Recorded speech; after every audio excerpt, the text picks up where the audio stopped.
Good morning, everyone, and good afternoon for those of you in the Eurozone watching SNES Superstars 2018. I'm RaikouRider, and I will be doing the much-anticipated Super Mario All-Stars all 4 games 100% run. So what makes this different from an all-games warpless run is only two differences. For lost levels, we will be going to D4 instead of 8-4 for the warpless category. And for Super Mario Bros. 3, instead of doing warpless, we will be doing 100%, which is defined by all overworld encounters and all stages. So you'll be seeing a lot of stages that you would not see in the warpless category. So with that, we should get the show on the road. We are going to begin with Super Mario Bros. We're going to be playing all 4 of these games in the order of their Japanese release. So with that, let's go ahead and get started in 3, 2, 1, go. So for Super Mario 1, I'm going to be playing this as Fire Mario. There are definitely some dangers of losing power-ups in the run. But overall it is a bit faster to do Fire Mario, mostly because of the Bowser kills. Because otherwise, at the end of each castle, you'll have to wait for Bowser to fall into the lava. And the bridge specifically is what you would need to wait for. I am going to be taking a couple of additional safeties as well. The world record for this category is 2 hours, 39 minutes, 33 seconds by YGMC, a Japanese runner. It's very, very difficult to be good at all 4 of these games, because all 4 of these games play very differently. You might have noticed I did a little bit of a delay towards the end of that stage.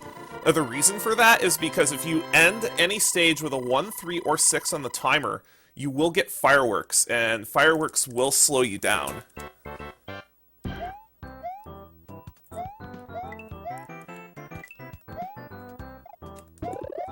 There are a couple of different ways you can get fire. Some runners prefer to get fire in 1, 3, and 1, 4. Others prefer to get fire in 1, 2, and 1, 3, like I did. Delaying there again to avoid a 3 on the timer. With a 1 on the timer, it's generally not worth avoiding delaying, because 1 firework takes about the same amount of time as 1 unit of the timer.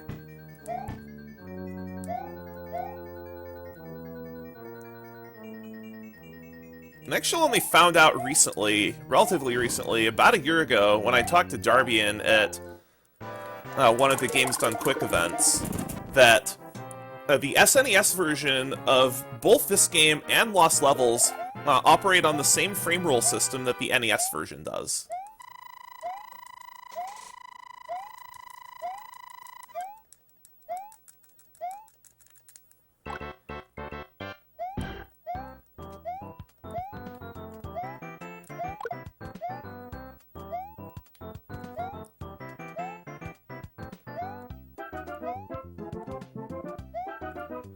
As far as I know, I don't think the flagpole glitch is a thing on the SNES version.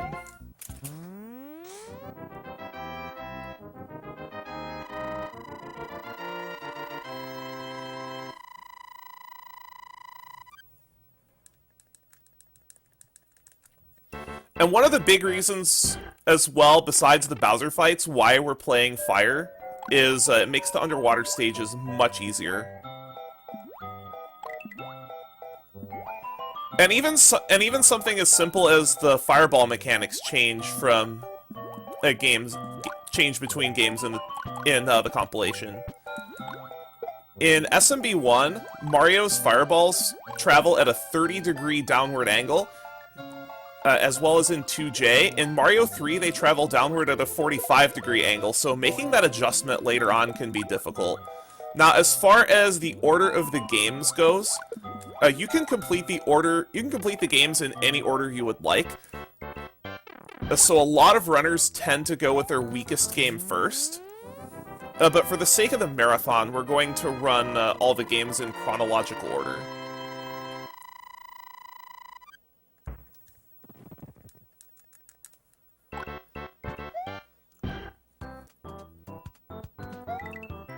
Oh, did I also mention we don't like fish? Anytime you see fish in this game, they are random, and you'll need to adapt to whatever pattern you get.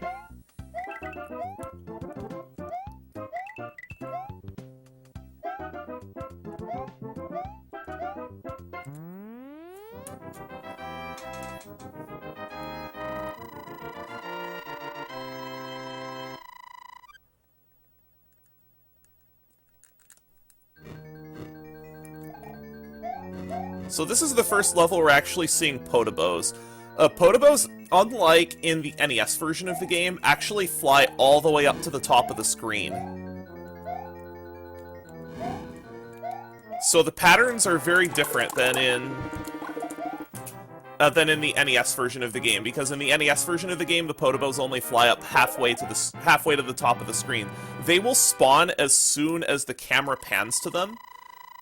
And then after that, their spawns are random, so it is in your best interest to move as quickly as you can through the castle levels in that regard to be able to minimize RNG, because there is a significant amount of RNG even outside of the underwater stages.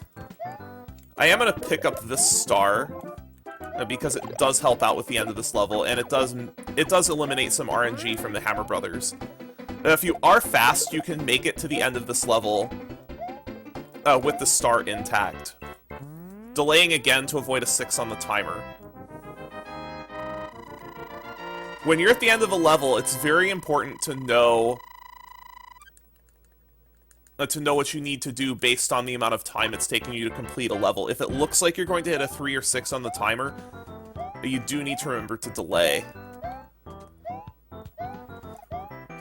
I wasn't sure if I was going to catch the block there. So my PB in Super Mario Bros. 1 is a 2209.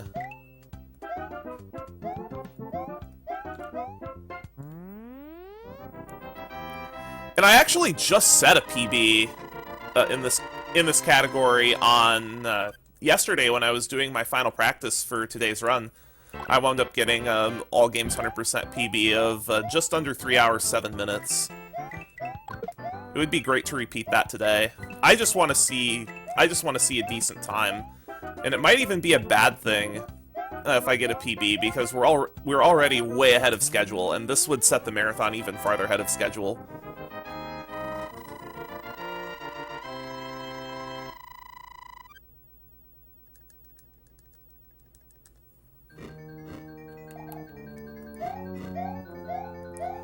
And there is actually a little bit of RNG to the Podobo heights you get. Oh man, I'm on a bad frame roll. If you're on the correct frame roll going into this castle, you won't need to slow down for any of the fire bars.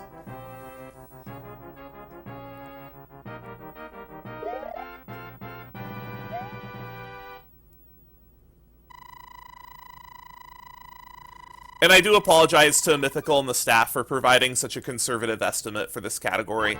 Since submitting, I have improved significantly at Mario 2 and Mario 3.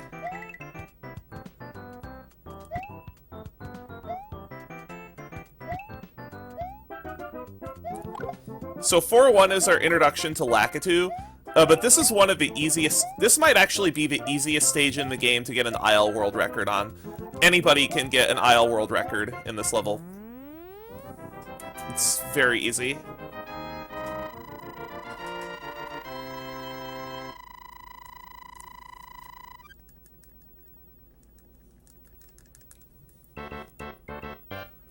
To answer your question, 100% does include all of the hands from World 8 and Mario 3, so there will not be any game for quantity of hands.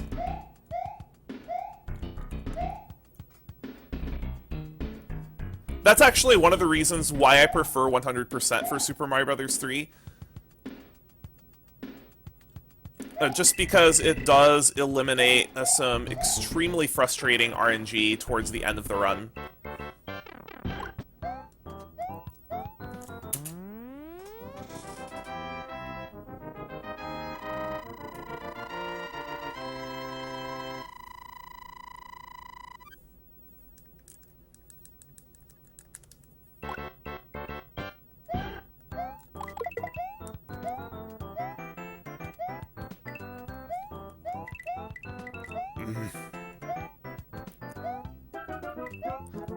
I kind of wish this background was used in other levels of the Mario 1 and 2J, because I think that this is one of the prettiest backgrounds in SMB2, or SMB1 rather. All the games are blurring together. I've been practicing all of them so much.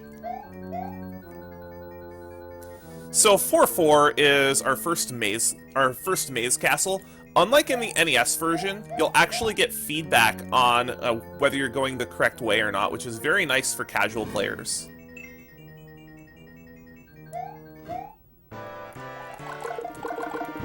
Bowser was very generous there. If Bowser moves forward instead of backward, you can very easily get pinned between the Podoboo, Bowser himself, as well as the fire bar that's on the bridge, and it's very easy to lose your firepower.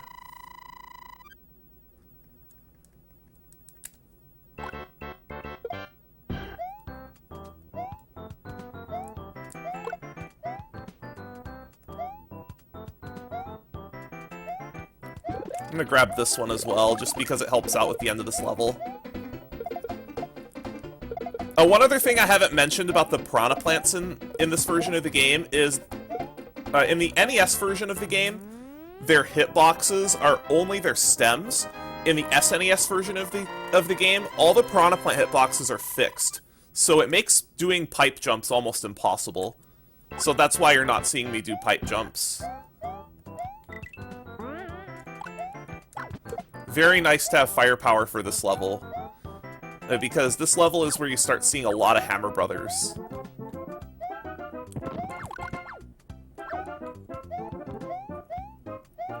I also believe this is the only stage in the game that has 4 power-ups. So even if you come into this level as small, typically what you'll do is you'll grab the mushroom at the start of the level, take a hit on the Hammer Brother, and then grab the last 2 power-ups in this level to get back to fire.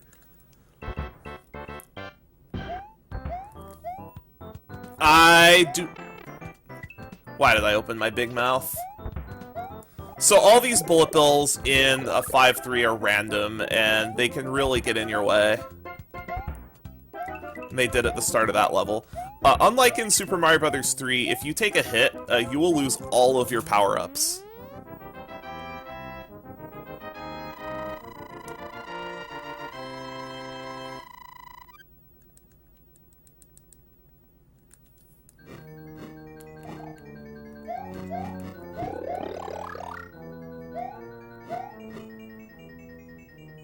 I think this fire bar cycle is going to be messed up now. I have to wait for it.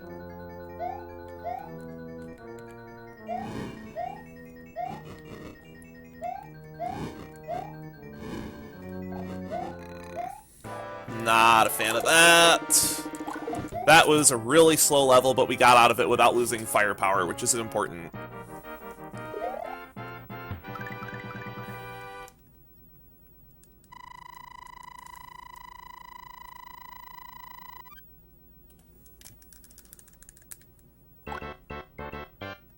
So World 6, it's very, very important that I hold on to firepower as long as possible, because the next stage, 6-2, is much, much faster if you manage to hold on to your firepower.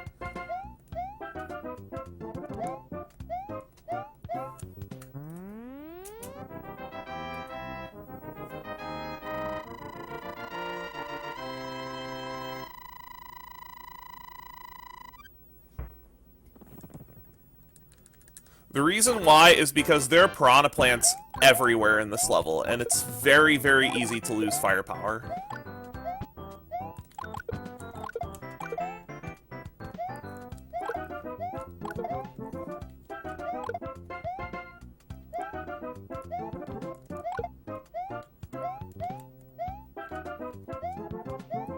So if I get a little quiet for some of these levels towards the end, they do get very difficult.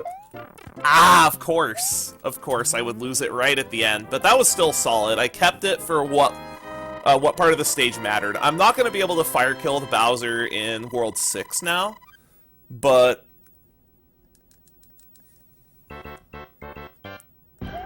but I'll take that. That was still not too slow.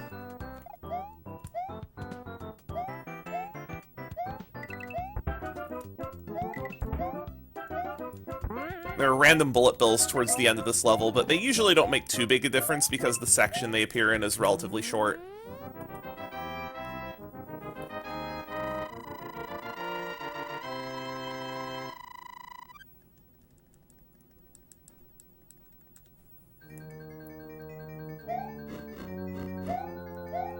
So this could actually get kind of ugly depending on what firebar pattern I get. I think we're on the good one. Oh, I just missed it. Dang. Probably gonna take this a little bit more safe this time. That's unfortunate. Yeah, I'm gonna play this a little safe this time. That's okay, though. It's very common to die there. So every Bowser after World 5 is going to throw hammers, meaning you can't realistically jump over him.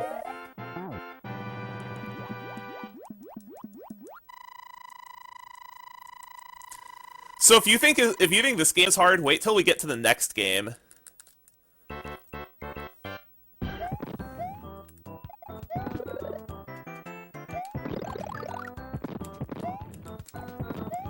That was very sketchy.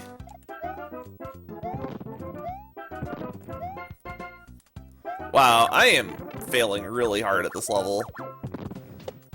Now I don't think I can actually have fire for 7-2. No, I won't be able to, because this is the last power-up. Ha ha ha ha! Wow! Come on, Raikou, you're not this bad.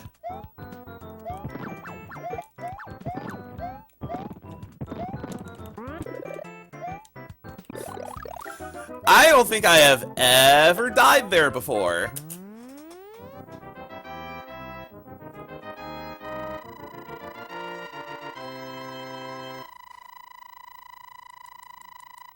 That level in general was just horrible. But we got through it, that's what matters. So now you'll see what the underwater levels look like when we don't have firepower, and they're a mess.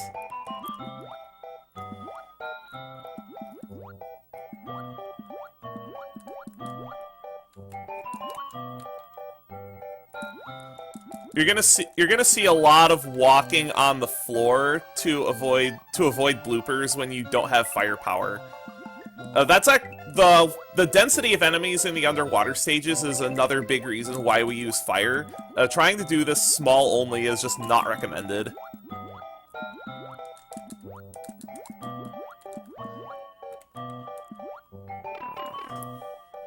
So given that I didn't have fire for that level, that's actually not too bad for luck.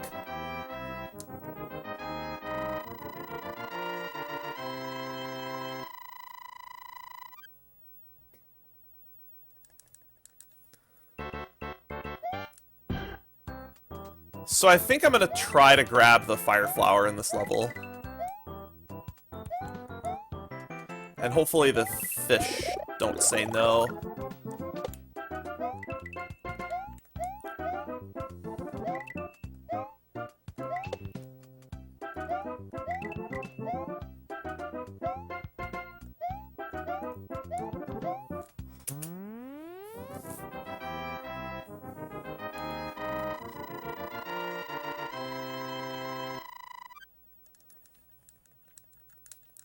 And as far as personal best chance goes, most of the time save in this run is going to be in Mario 2.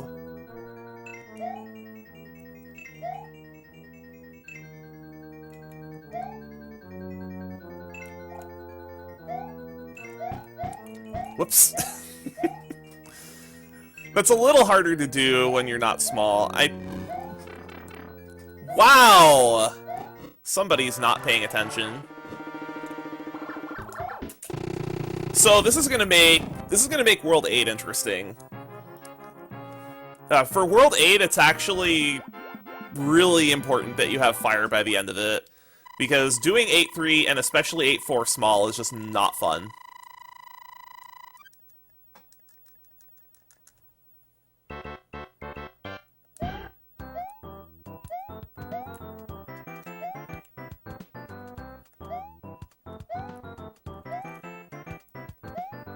So anybody who warped to World 8 as a kid using the warp zones got a rude awakening when they got to this level, because you only get 300 time to finish this level, and it's one of the longest levels in the game. I think this might actually be the longest level in the game outside of 8-4.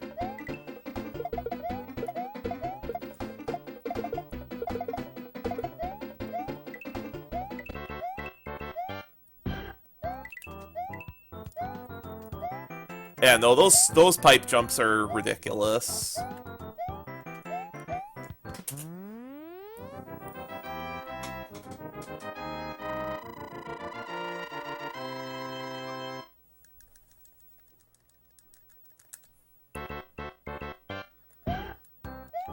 So ideally, we'll grab a mushroom midway through this level and hold on to it for the rest of the run. But it can be kind of dangerous to get to, because of all the RNG bullet bill shooters.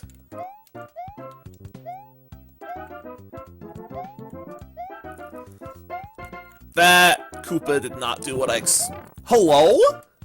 Hello? I was very clearly on top of that Goomba, excuse you, game?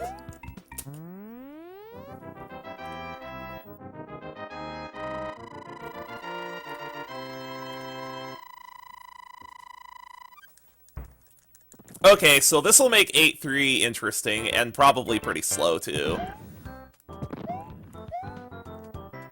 Because if you have at least one power-up coming in here, you can cruise through quite a bit of this level. Yuck. Yuck! Thanks, Hammer Bros. So the reason I needed to clear both those guys out is to actually be able to get fire, because it's kind of important I have fire for the end of the game. There's a Hammer Brother that kind of gives me PTSD at the end of this level. Or not the end of this level, the end of 8-4.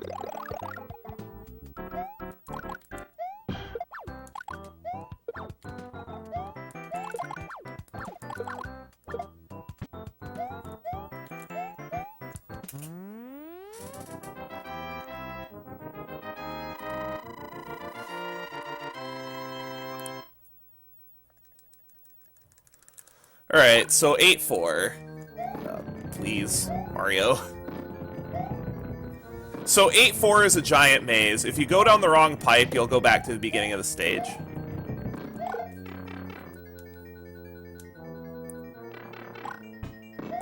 Did not hit the frame. So there's a frame-perfect jump you can go for there. That will get you cleanly through that section. Oh, by the way, the pipe trick from the NES version still works. That is not the pipe you're intended to go down to get to the underwater section.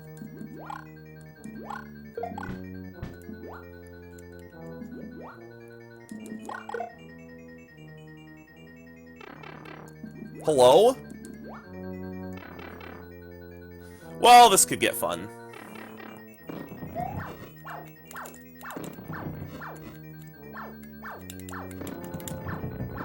Okay, we're in there.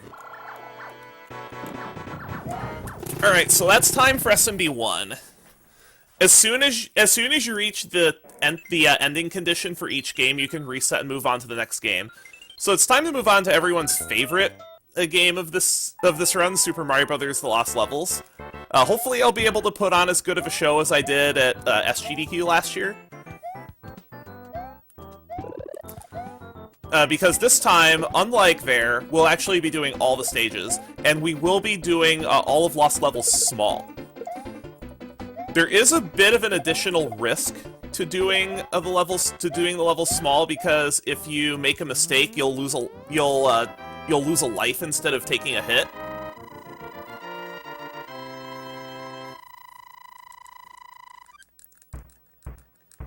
But a lot of these levels are actually easier small. Lost Levels as Mario is also the game of 2-frame windows. There's going to be a lot of those. Like that one. There's a ton of 2-frame jumps in this game. I want to say there are 12 of them you can go for, and I'm gonna be going for 10 of them.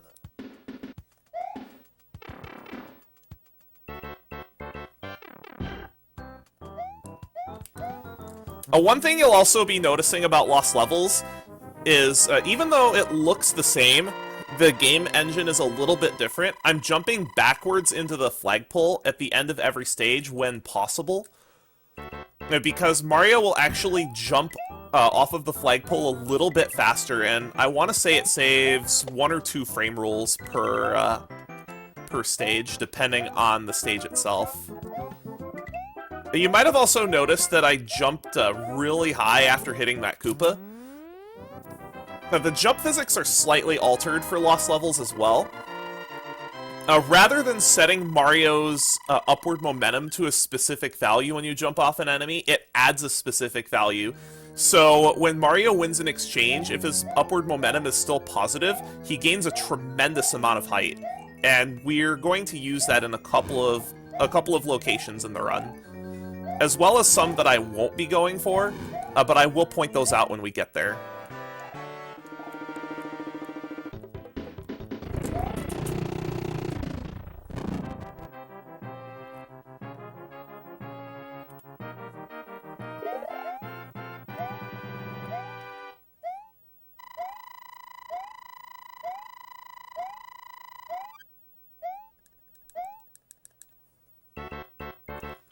So the story behind why this game is called Lost Levels is this game was originally not released stateside. We got a different game. We got a different game called Doki Doki Panic, which was reskinned and released as Super Mario Bros. 2. And then in 1993, we finally got this game stateside as part of the Super Mario All-Stars compilation. The original reason why Nintendo didn't release this game on the NES back in 1986 is they didn't feel the US market would be interested in how difficult it is. This game is incredibly difficult. Even beating this game casually is an accomplishment.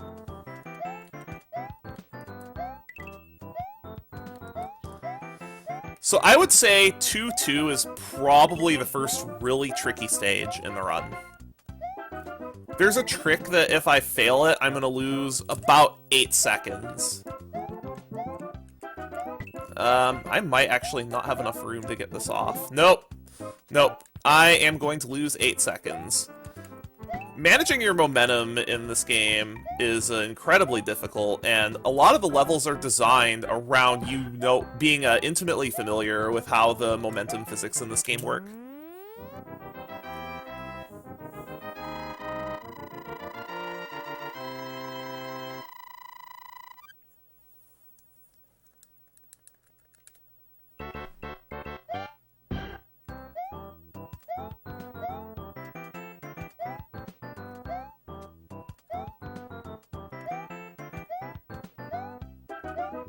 There's also another mechanic that came up in World 2 that I kind of glossed over, that's new to Lost Levels, is springboards, and I just got fireworks. So the way fireworks work in this game is a little bit different from in SMB1. What you want to do to avoid fireworks is make sure that the final digit of your timer does not match the final digit of your coins. If that stops on if the matching number is odd, you'll get 3 fireworks. If the matching number is even, you'll get 6 fireworks. If your coin total is a multiple of 11 and it matches, you will get an extra life.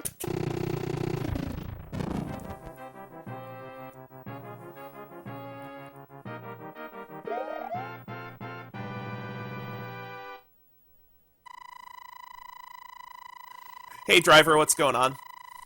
Nice to see you here, thanks for showing up.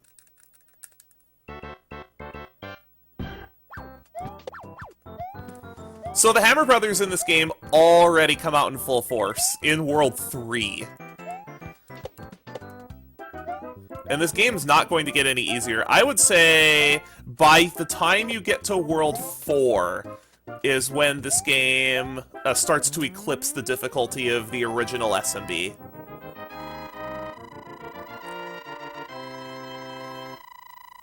Yes, Super Mario Bros. 2 US in Japan is called Super Mario USA. And the games are actually the games play very, very different.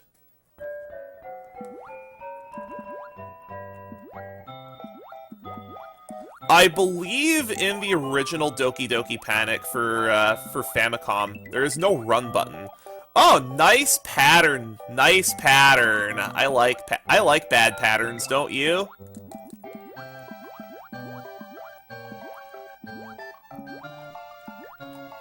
How did I not die there? This game and its hitboxes.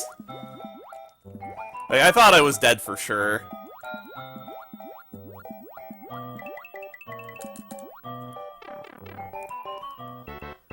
To give you an idea of just the difficulty of this run, I have 1cc'd this game in a speedrun setting exactly once.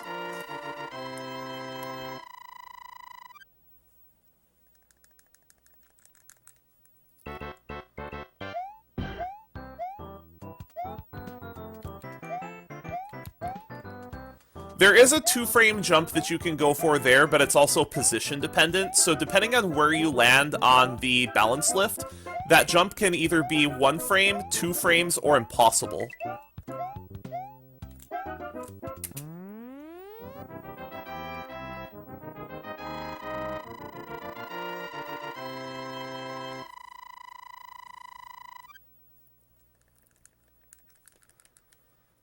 So World 3 has the first maze castle. There are 2 of them in the main game, and then there's 1 in the letter worlds.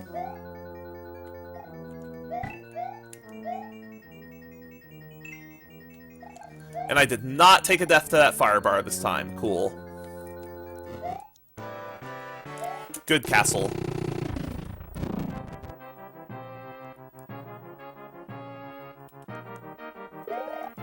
Hey, Ewok, thanks. Thanks for showing up. All my regulars coming out to this. Just sweet. Thanks for the support. I appreciate it. So World 4 introduces a new mechanic. These red piranha plants move in and out of pipes faster than the green ones do. And they will only be suppressed inside the pipes if you're standing directly on top of them. If you're standing right next to them, they will actually keep continuing to go in and out of the pipe.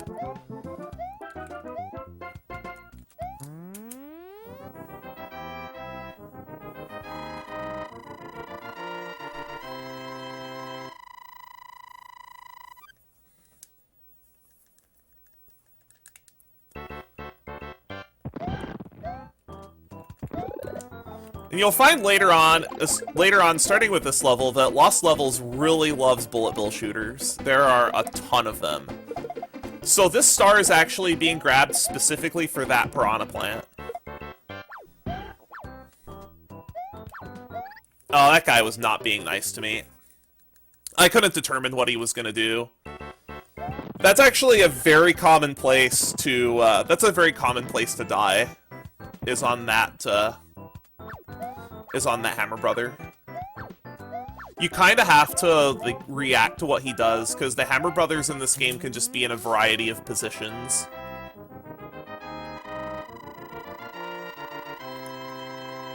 But this game definitely ruins many childhoods. So 4-3 is the first, I would say, really hard level in the game. This, you can just see at even at the very beginning of this level, that there are a ton of blind jumps. That particular jump off of the Koopa is a 2-framer. This is another 2-framer. That was well executed. Hey, Leslie.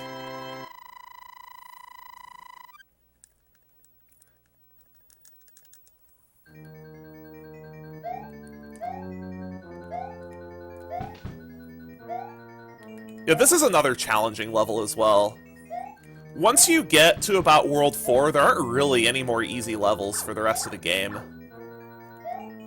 Except World 9, but World 9 is more of a reward for beating the game warpless. I'm actually slowing down there a little bit because if you run through this level at full speed, that fire bar will pass directly over that platform towards the end of the level, perfectly in sync with where you're expected to land. So if you slow down a little bit, you can offset that fireball pattern so that in case you get a bad pattern, you won't die.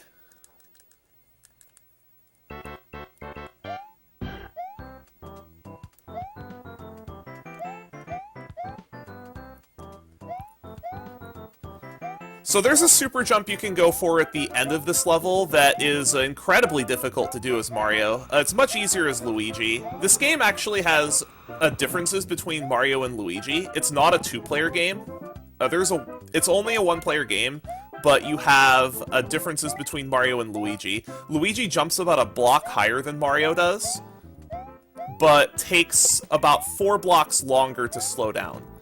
You can super jump off of these paratroopers that I passed up to avoid having to hit those blocks, but it's very easy to accidentally hit the blocks or just not get enough height while performing the super jump.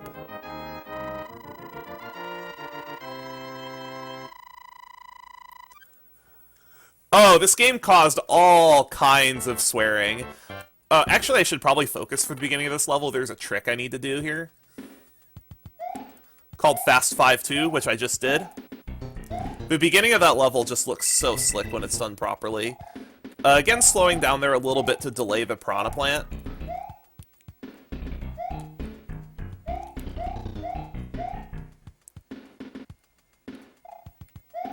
Taking that a little safe because it's very easy to die at the end of that level. It's a little slower to go the top route, but it's much easier.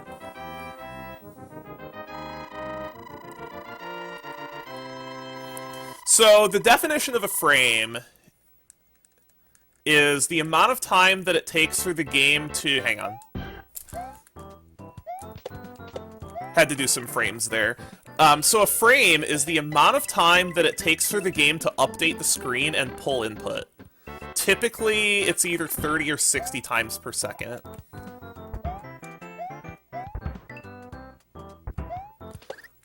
That was a very bad pattern. There was nothing I could do about that. And that can happen in Lost Levels. 5-3 is a very common place for runs to die.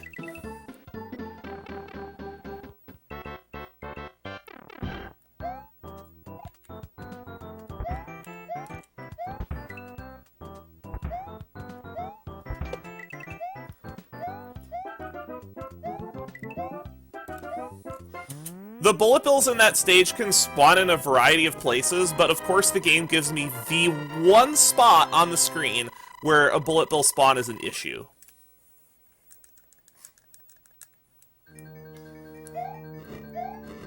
So 5-4 is probably my favorite level in the game. This level is much, much easier to speedrun than it is to do casually. There's one spot that I really need to watch out for. Okay, good pattern. Good pattern? Good. So the random Podobo heights can actually get in your way there, and you might have to adjust on the fly. But as long as you don't get a bad pattern, you can go through almost that entire level without slowing down.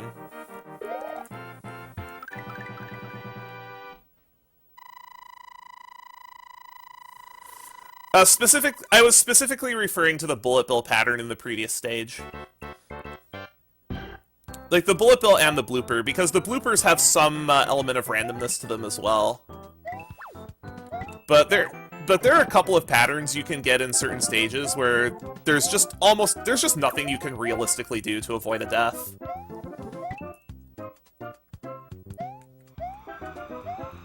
The world record for this game was actually wasn't deathless for a while. Back when Andrew G had the record, his record had a death in it. Back when I think he had, what, a 39?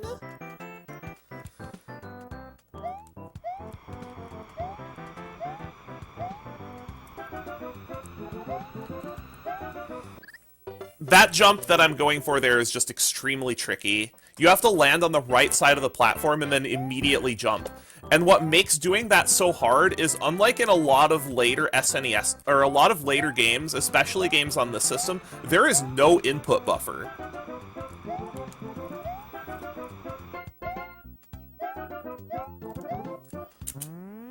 There is no input buffer in this game, so if you make a jump 1 frame before you touch the ground, that input's gonna get eaten. And that's one of the things that makes this game so incredibly difficult compared to other SNES platformers, like, say, Donkey Kong Country. Donkey Kong Country, in particular, has a pretty generous buffer for jumping. I want to say it's something like 8 frames of buffer. 8 frames of. I think you can buffer almost any input in that game. But that's just to give an example. This game, there is no input buffering whatsoever.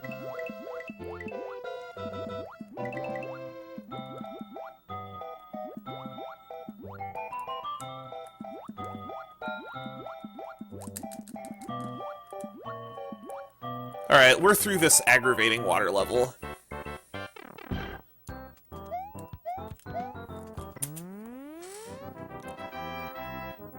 Yes, I am playing off of a CRT.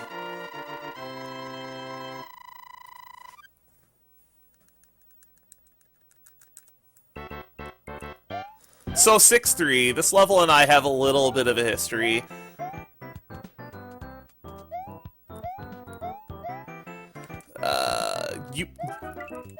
There's a lot of on-the-fly adapting in this level.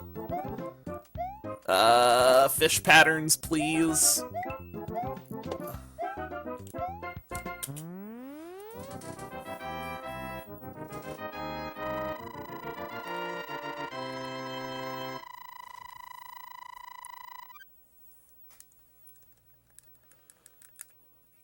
So I think that this is actually one of the most difficult castles in the game. I still think that the World 7 castles, the World 7 and World C castles are harder, but this is still an incredibly tough castle.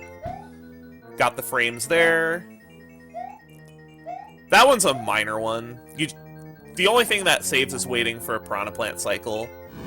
So I'm gonna slow down a little bit there to just in case of that. If I'd have gone full speed through that, then I would have been dinged by the fireball and would have died. And that's a very painful level to die in, because this is one of the longer castles in the game.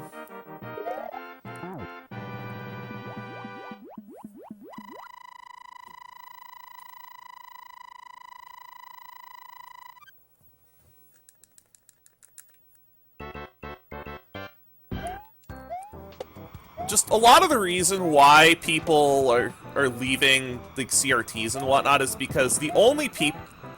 get this star, Rye. This is a very important star to get. The reason why the star is very important to get is because this actually removes a significant amount of RNG from the level. And from this point forward in the game, not only are the Hammer Brothers more aggressive in throwing their hammers, but they will start charging at you, and they are incredibly frustrating to deal with.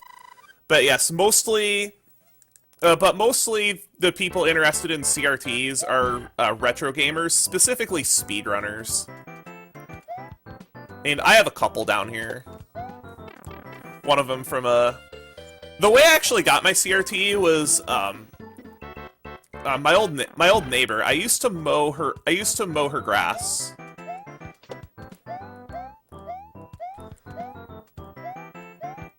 And one day, instead of taking money from her for mowing the grass, I noticed that she had an old CRT that she wasn't using. So I was like, "Hey, this week, instead of paying me with money, how about you pay me with this?" And I actually still have that CRT.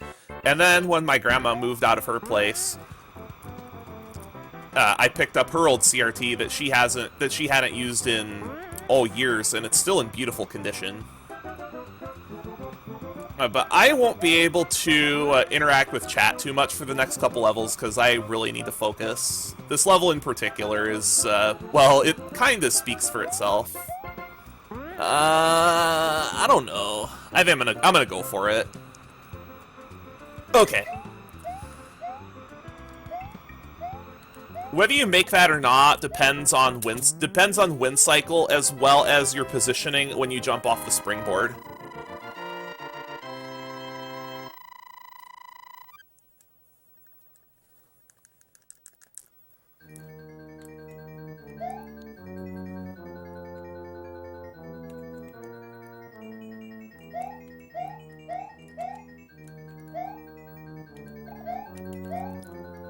Nice. Skipping that firebar cycle is really difficult, and this level in particular takes a ton of practice.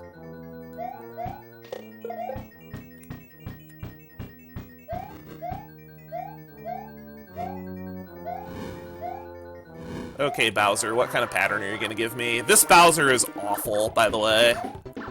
Like, absolutely no fun at all. With the firebar moving counterclockwise in the worst possible position, and the hammer Bowser, so you can't jump over him, you just have to wait for the first safe opportunity, and he can waste 20-30 seconds of your time with nothing you can do about it. The world record now is not, the world record for D4 Warpless, I think, is a 35 now? It's silly. I'm trying to think who has it. This is one of the two framers that I'm not going for. And I'm also gonna wait for this Hammer Brother. Because the Hammer Brothers in particular, oh, he jebaited me so hard. I don't know how I didn't die there.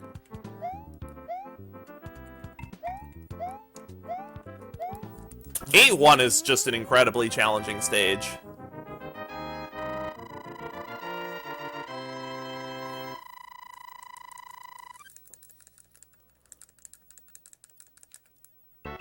So 8-2 is one of my favorite stages in the game. There's going to be a little glitch that I would like to show off, but if I actually nail the fastest way to get through this level, I won't be able to show it off. I'm going to try, though. I actually got the trick. So there's a poisoned mushroom in that next block, and if I have time, I'll show off the glitch after the run, and I should have time because I actually thought the estimate for this was 320. Apparently the estimate is 330, and this is going to be way underestimate. So I'll probably come back after the run and show off the glitch I was talking about.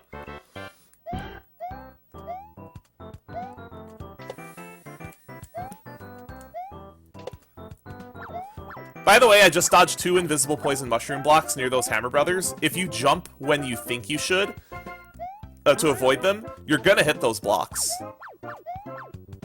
Also, speaking of poison mushroom blocks, that is required to complete the stage. Not even Luigi can get enough jump height to get up to that platform.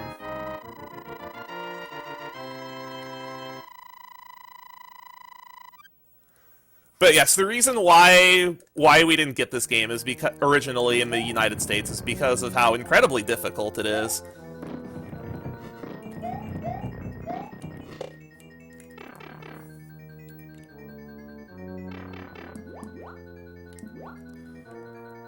I can't remember what my time exiting SMB1 was, but this is looking pretty good.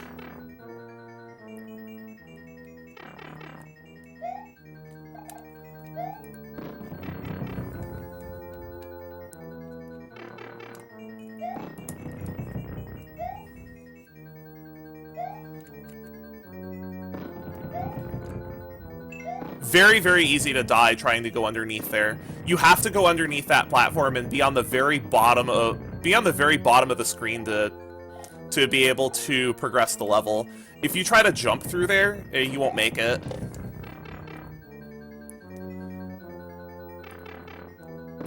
No, I missed frames. That's an example of of just the input buffer. I actually hit the jump button probably a frame or two too early.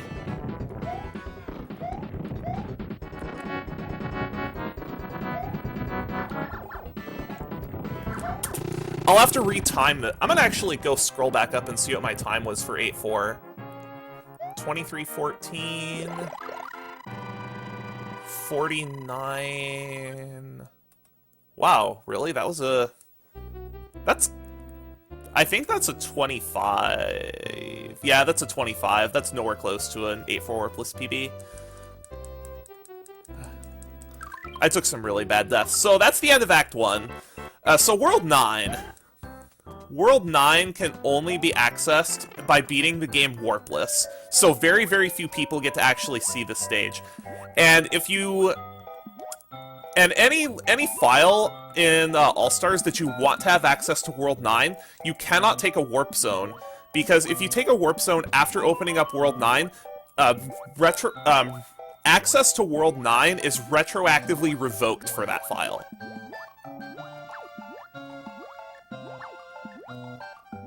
So if you want to have access to World 9, don't ever take warps on that file.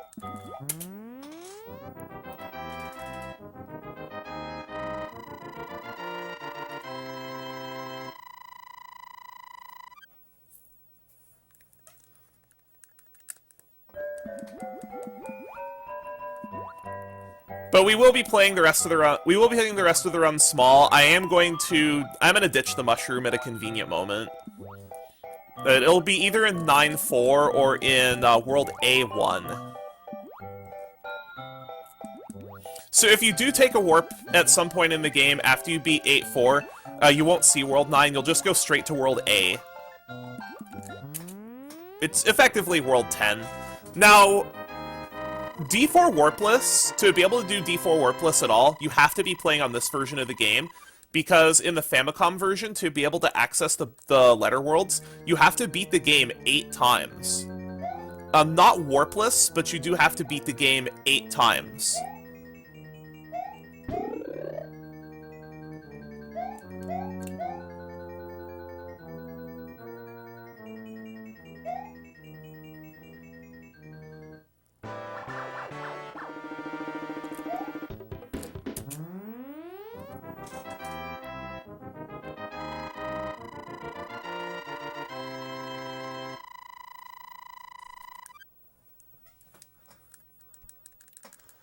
Very few people see the screen.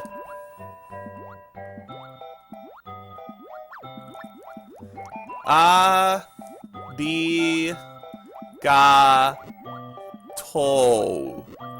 Arigato, which means thank you.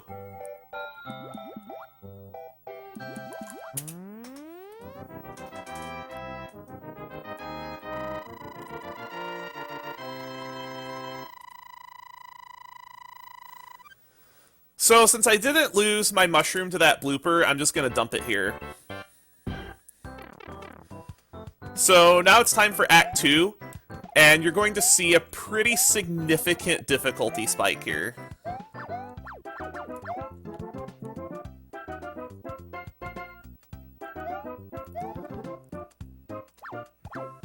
Additionally, all the enemies will move at second quest speed. For instance, it's the same speed as though you're doing the Star Worlds from SMB1. Only if you complete the game warpless, the enemies will be moving at second quest speed for the letter worlds. And these stages, if you thought the previous 8 worlds were hard, wait till you see the rest of this game. This game is maddeningly difficult. And it makes speedrunning this category just incredibly stressful and incredibly difficult. Very heavy resets when going for PB attempts.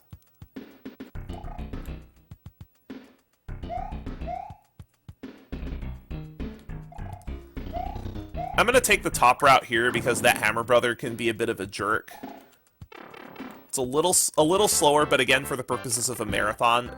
And it's something that I would do in races as well. There used to be pretty regular races of this game on Speedruns Live, but now the community has kind of died down.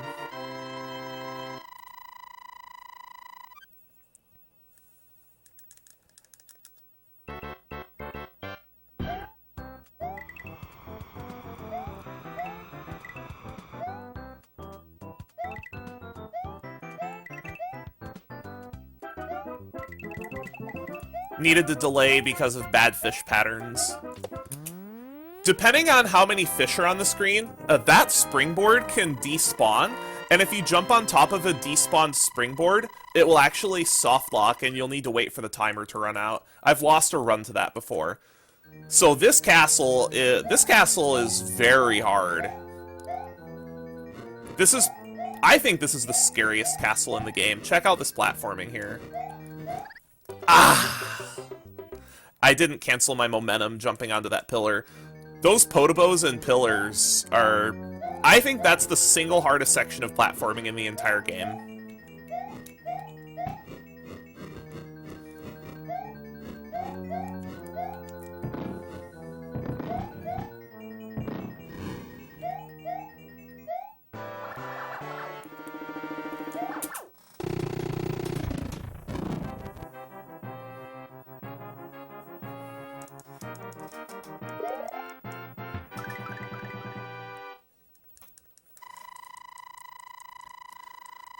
Leslie, I was referring specifically to races of this game only. There was a weekly race that I would play in from time to time of all 4 warpless.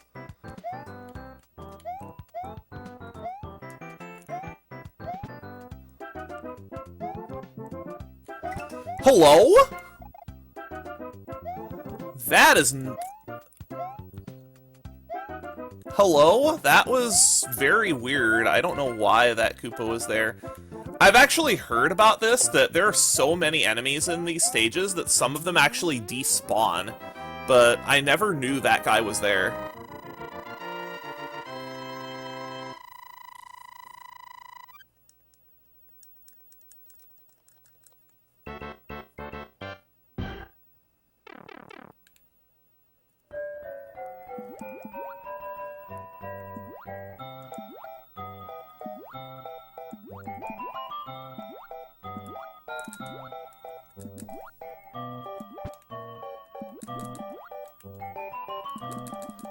And I do apologize if there are any frame drops or it looks a little bit stuttered. I do have a bit of an older capture card that doesn't capture at 60 FPS. So if the game feed looks a little stuttery, that's probably why. Oh yeah, that fire bar underwater. That long fire bar, isn't that a great spot for that?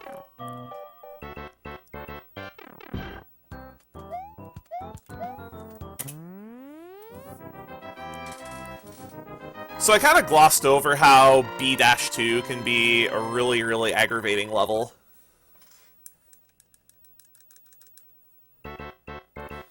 Speaking of aggravating levels, this is an aggravating level for sure.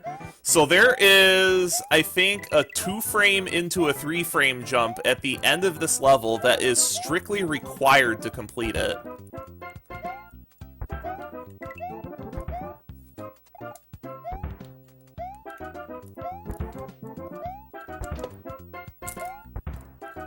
And I missed it.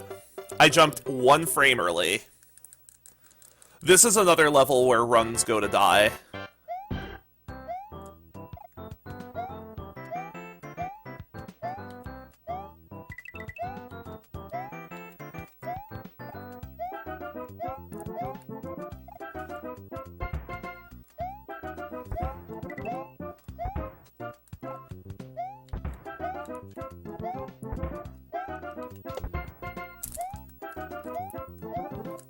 Yep, a 2 to get over the gap and a 3 to dodge that Koopa. And that jump is completely blind.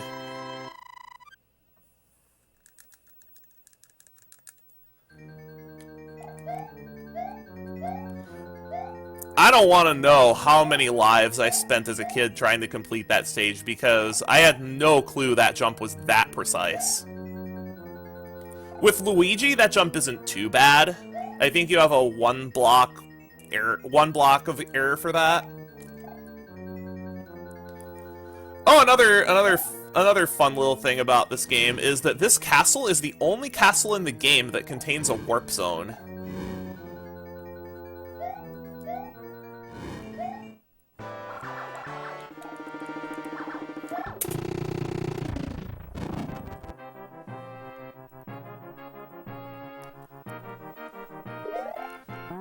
Oh, and speaking of hacks, one of the reasons why you don't see a lot of popular Super Mario Bros. 1 hacks is because Nintendo made one, and it's this game. A lot of Mario players consider this game to be the original ROM hack. But it's a lot more complicated than that.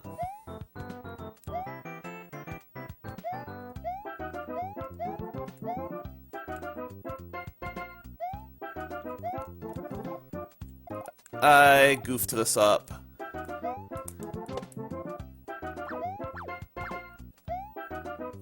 Frames?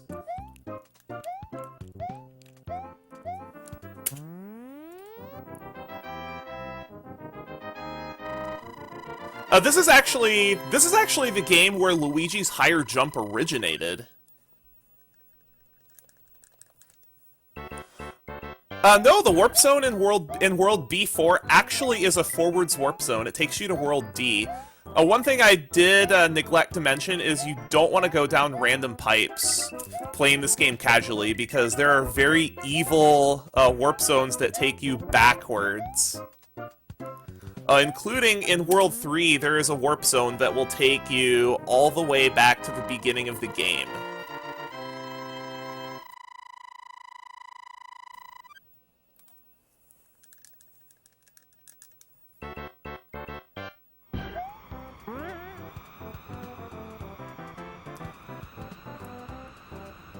So if doing this level once wasn't hard enough, they'll make you do it a second time, with a Lakitu harassing you as well.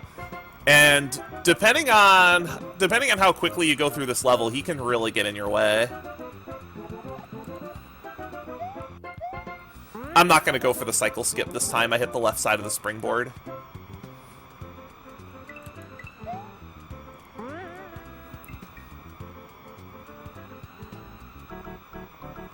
We went 1 for 2, though. I will take 1 for 2 in a setting like this.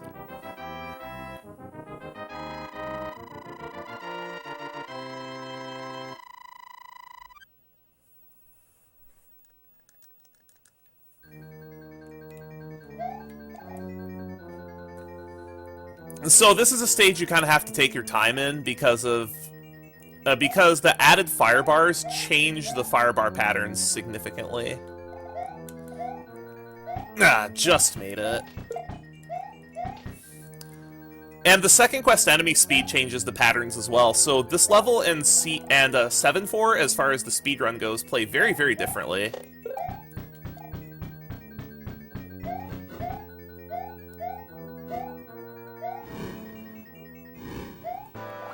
Oh, okay, now Bowser's giving me the bad pattern. This might take a while. Yep. Yep, that's exactly what he is doing. He is being a giant jerk. That's what I was talking about, where you can just sit there and waste 10, 20, 30 seconds of your time.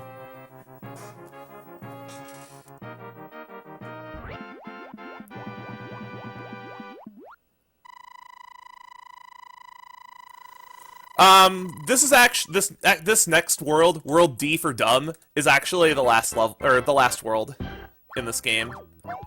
Got the good pattern, at least. So those Hammer Bros, if they spawn in the lower pattern, they can actually, they'll just kill you with nothing you can do about it.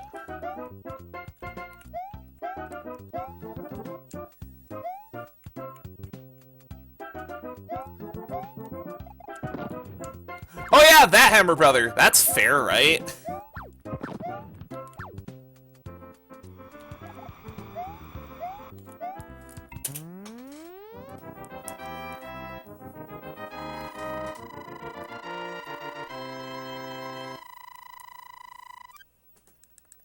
This game is very, very rude.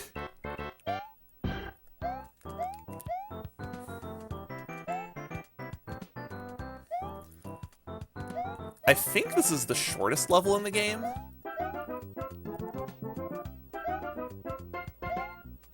It sure feels like it. Maintaining your momentum on that springboard is very difficult. So we're coming up on D3. D3 is the single biggest RNG fest in the game. There are Hammer Brothers and Bullet Bill shooters everywhere, and this level generally determines whether or not you get a PB.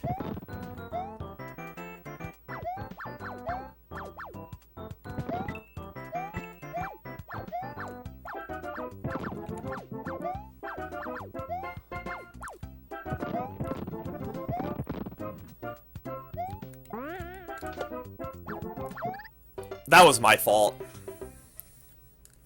But just generally speaking, the Hammer Bros in this level just do whatever they want.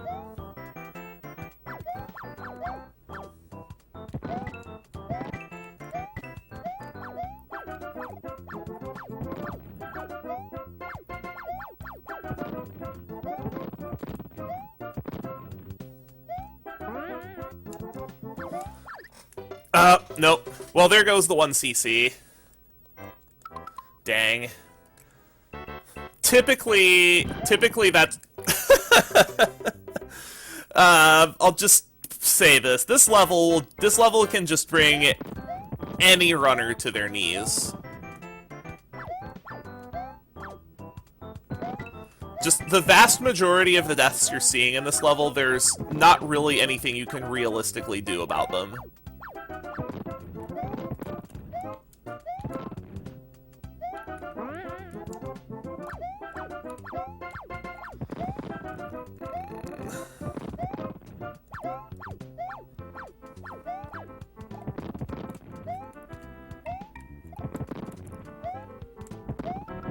Alright. We're out.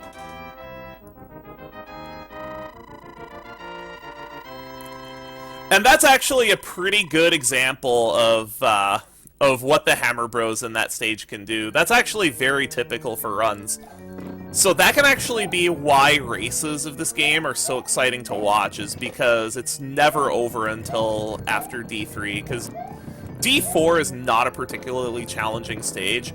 There's one part at the end that can be a little bit RNG dependent, but most of the time you can get through without an issue. That was a weird pattern on those paratroopers.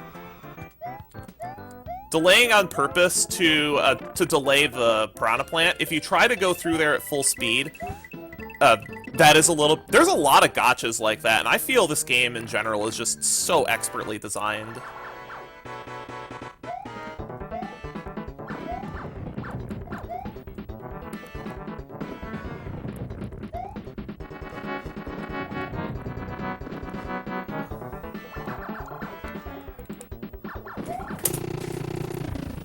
On to the next game. So I think that was actually a 43, which is a really good time for me. My PB in Lost Levels is a 41:20. So on to Mario 2. This game plays very, very different from the other games in the series. This is probably my weakest game out of the four, but it's the one that I've improved the most at since the last time I have showcased this in any kind of marathon setting. So I'll try to explain the four characters as best as I can. I'm going to be grabbing a couple of safety lives, and I might take an intentional game over at some point as well, depending on how many lives I take, or how many deaths I take early. Mario is the all-around character. Luigi has a high jump, and this is actually where Luigi's fluttering jump originates from. Wow, I can't believe I missed that. Jeez. Fail. That's not even difficult.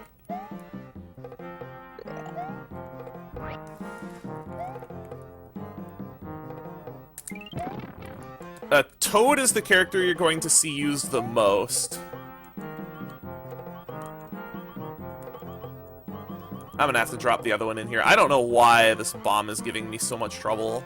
Like, this is not difficult to do at all. I'm sorry, everyone. I think I might have to duck into here.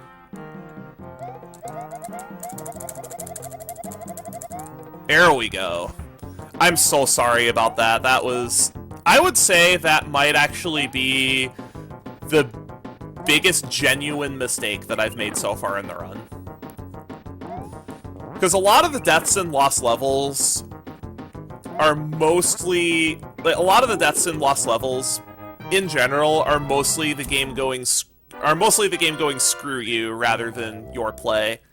So as I was saying about the characters, Luigi jumps high. Luigi jumps high and feels floatier than the rest of the characters. Toad has the highest speed, and Peach has this hover, and all four of the characters are used at least once. We'll be using mostly Toad for the speed, but there are some stages where we'll be using Luigi's jump height, Peach's hover, or there's actually one stage where Mario gets used, even though he doesn't really excel at anything. But you'll see why we use him in the stage that we come around to him.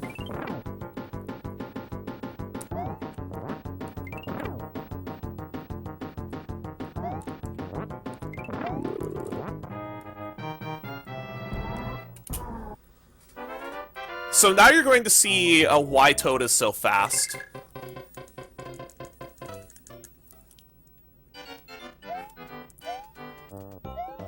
For whatever reason, Toad gains a ton of speed when carrying a heavy object, such as an enemy. So you want to do that as much as possible, because that is by far the fastest method of movement in the game.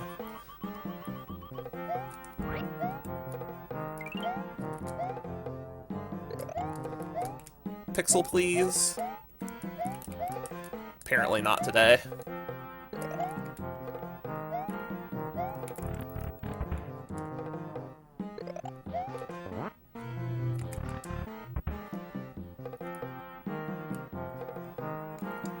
And this game in particular is probably the biggest reason why it's so difficult to do All-Stars runs, is because of how different this game is from the others.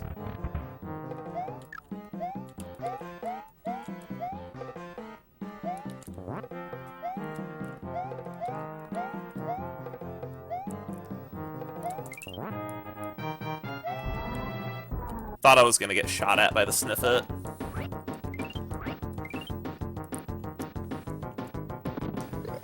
Thankfully, the first Mauser fight isn't too bad.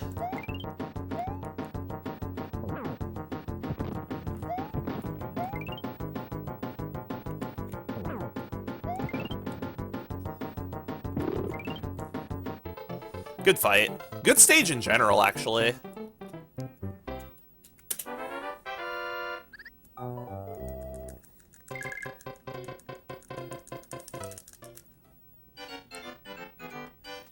So for the entirety of this next world, we're going to be taking advantage of Toad's speed. You'll see Luigi used more in primarily vertical levels.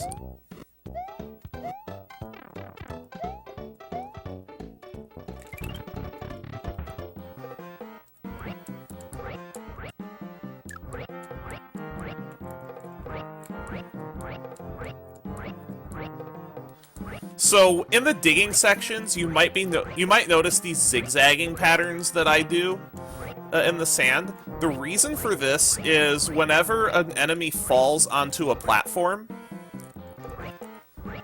it tries to follow whichever direction, it tries to change towards whichever direction is closer to you. So you can kind of fool the enemy's AI into going the wrong way. If you dig straight down, you're going to take hits off of the Shy Guys because they're very, very persistent.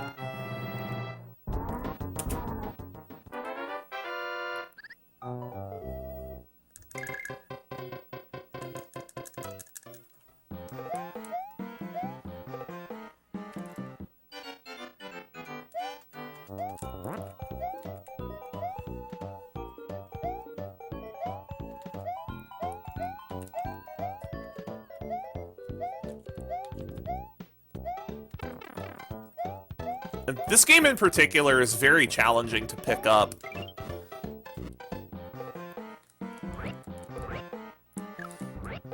It seems basic at first, but there are a lot of little things. Oh, I missed on my dig. Whatever, dying there is pretty common.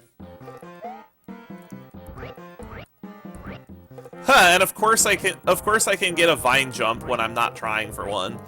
So what I just did there, you'll see more in World 5. And this is what I meant by fooling the AI of Shy Guys. Is you may have noticed how I kind of doubled back there. That's what I was referring to earlier. Probably gonna take damage here. Oh! Okay. That's fine.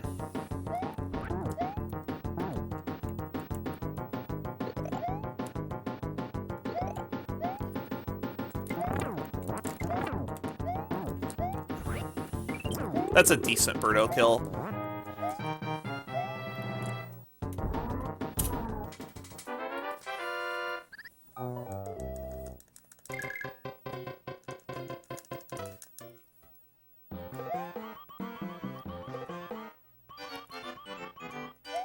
The Birdo kills with the mushroom blocks are surprisingly precise, and they also just take a lot of inputs in a small amount of time, so they take a lot to practice. Unfortunately, if you do let go of run, then you won't actually be able to run with Toad, and you'll need to find a new enemy to pick up to be able to maintain optimum speed.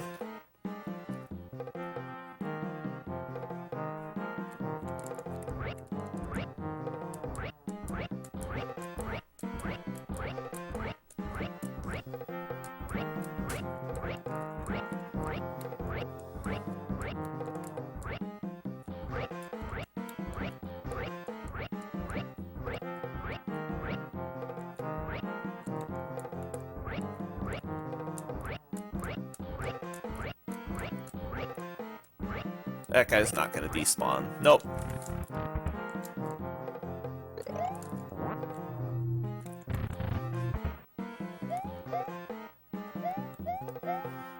Thankfully, we don't have any more digging for a while.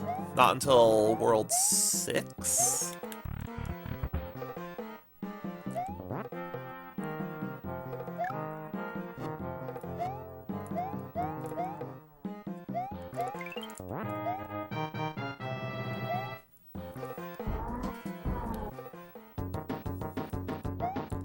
Oh yeah, Zelda 2 is way harder. That game's brutal.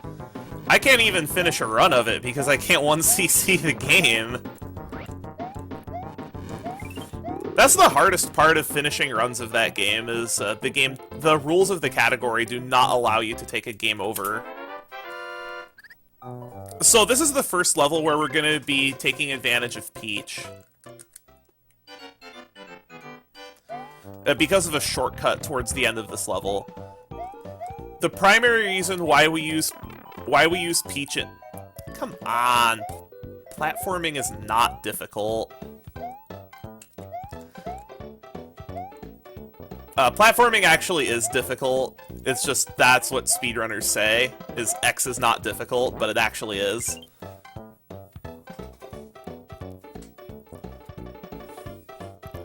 I mean, there is a saying that speedrunners are the most humble people in the world because all they ever talk about is how bad they are at the game they run.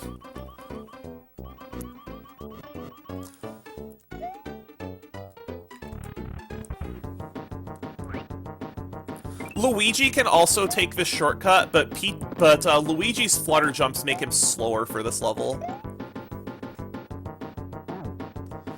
If I take a death here, I'm gonna switch to Toad. Whoops.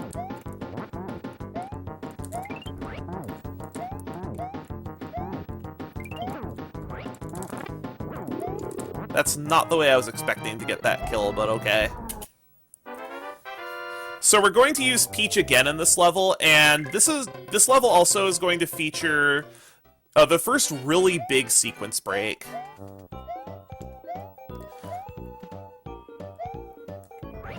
This is the first level that's going to have major skips in it, and we're going to be taking advantage of one of those vine jumps I was talking about, or in this case, a ladder jump, to get on top of the screen. It's difficult to do with most characters.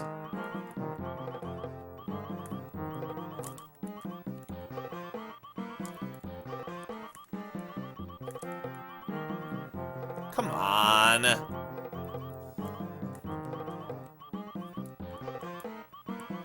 There we go.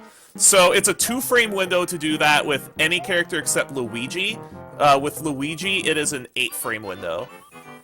but Peach is the only character that can actually do the hover that breaks the level earlier on.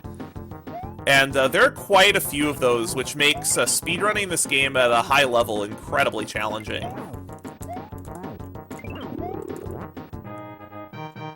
Another note is if you're wondering why the projectile, like Birdo's projectiles, are passing through me, it's because whenever you're in the animation of lifting an object, you are invincible. So this stage 3-3, this is the only stage where Mario gets used in this run.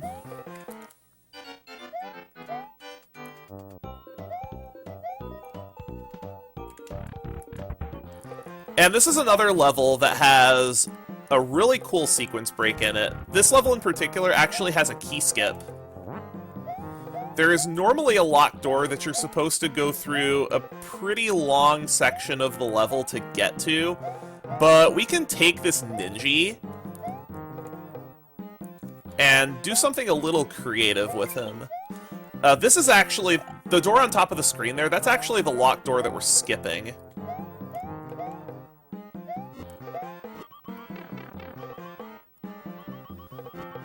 That's unfortunate. So I'm gonna have to take this slow now, because Panzer is a huge jerk.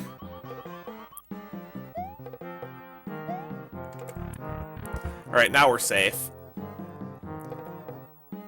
This is a room I need to sit down and learn, because the way I do that room is so slow.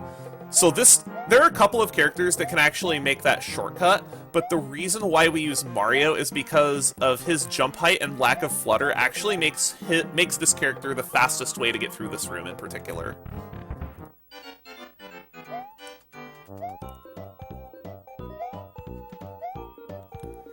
Unfortunately, being small is going to make the Mauser fight a little hard.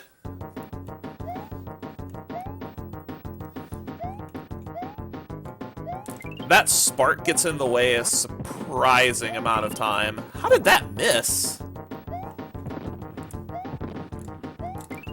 Can you explain that one, game?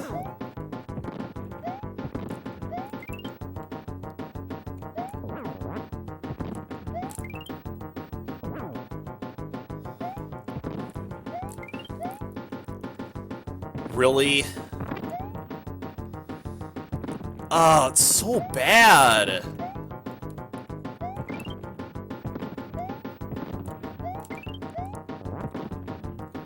Mauser, please. That was such a terrible fight.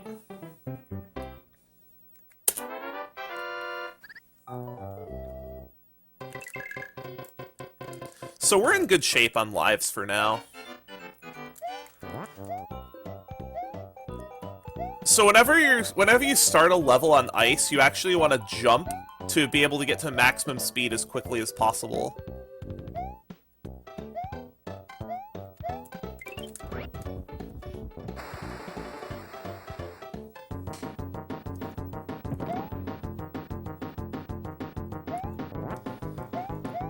I want to say this is the only stage in the game that does not have a Birdo.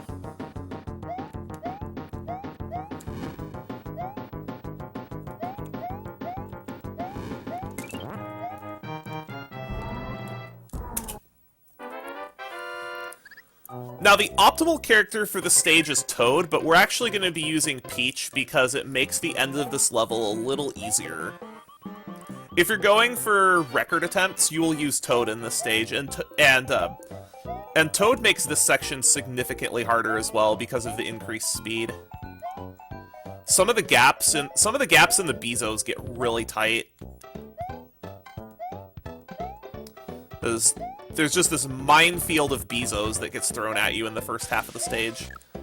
I also want to make sure to collect the correct number of cherries before the end of the stage, because we're actually going to be doing a star kill on the Birdo in this level.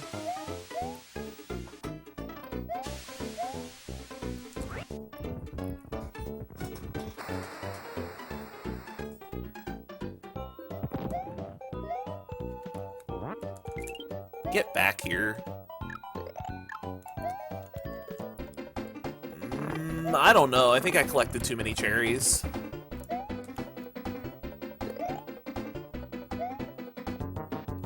Oh, I just got it. Cool. So this next level, we're going to be abusing Luigi's jump height to be able to go through this level very quickly and skip about 2/3 of it. And this is where it becomes apparent in this game's design that the original Doki Doki Panic did not have a run button, and the levels were designed around that.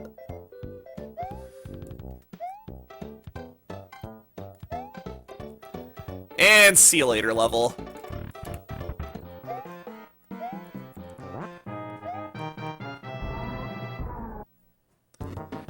Unfortunately, we have to deal with Fry Guy, and he is a big jerk.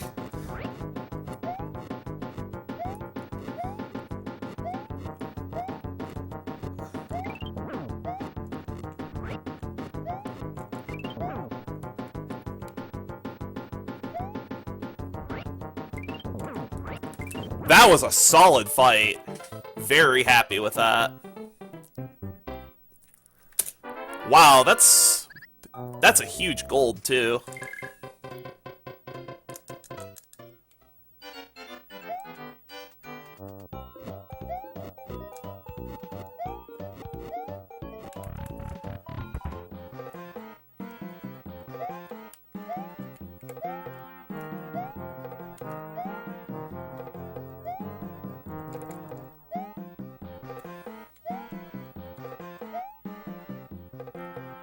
There is a 1-up up there that I would grab if I'm a little low on lives, but I think I'm actually in pretty good shape on lives right now.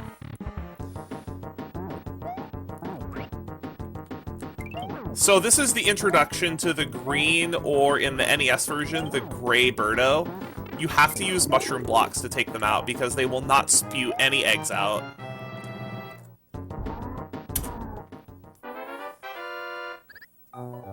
Here's another level that Toad is the optimal character if you're going for world record, but Luigi is the far easier character to use, because we're going to be doing quite a few vine jumps towards the end of this stage.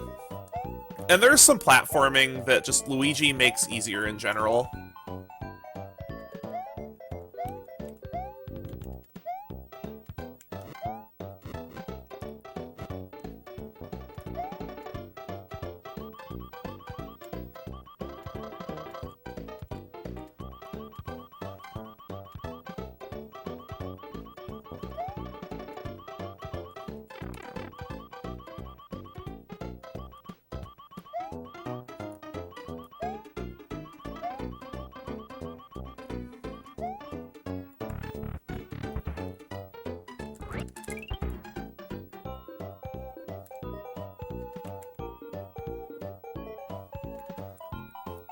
I can't count the number of lives I lost on this level as a kid. Like, that level's pretty mean. And what, Okay, I guess we'll use Toad for the Birdo, then. Like, what made this game difficult to beat as a kid is that it also had limited continues. That was bad. I am so terrible at this game, apparently.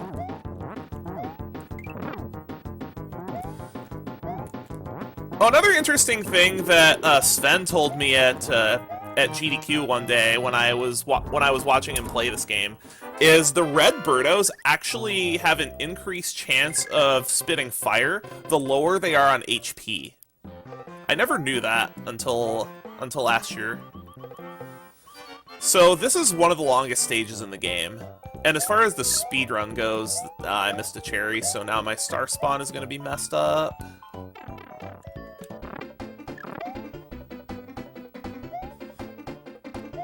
So now I am not going to be able to... Yep. Get out of here. That's unfortunate. I might get a heart at the end of the stage or somewhere, though, which would help out with the end. Because sometimes, depending on where your kill counter is, you might get a heart. Oh, okay, good. I almost respawned the Panzer there. So now we're gonna go for tree skip. Nope.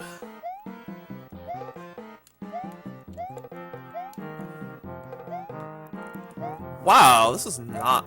I usually don't have this much trouble with this skip.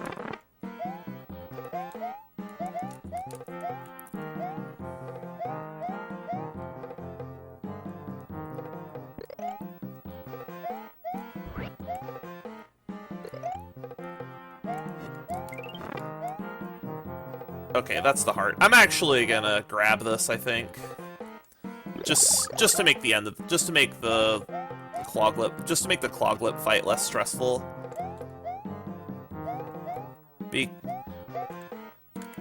Because translators back in the days don't know the difference between L and R.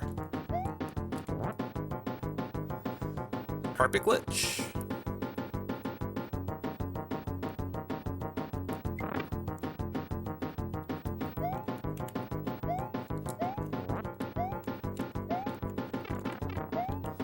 Well, I'm glad I took that heart.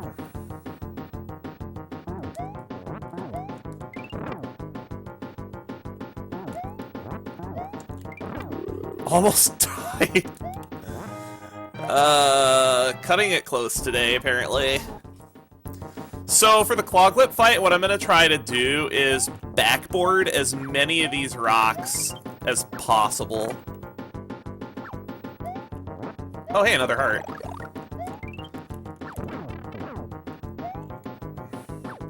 Because if you backboard the rocks off of the wall, you can actually get multiple hits like that. That'll work. I didn't die. That's what's important.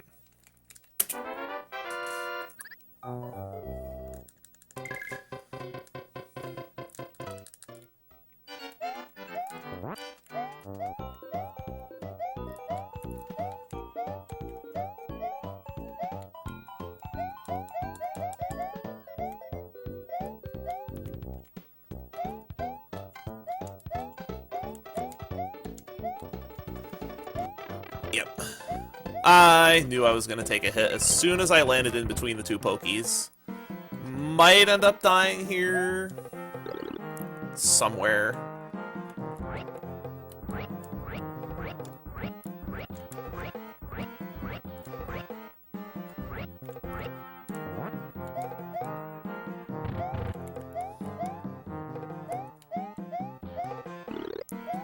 Yeah, I'm going to set the key down.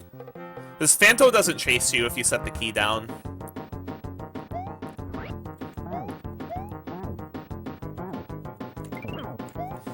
I'm gonna play this safe, I think.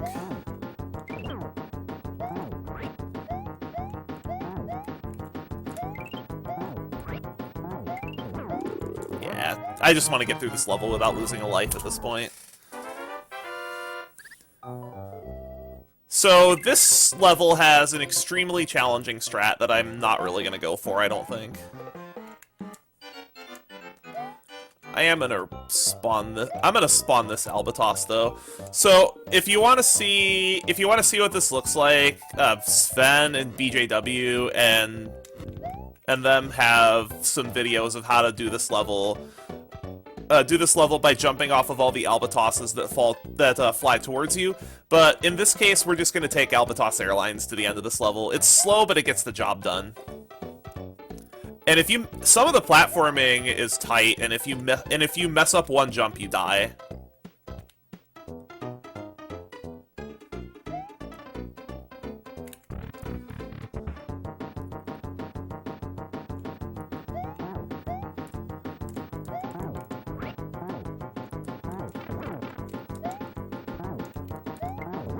That's not where I wanted to deboost, by the way.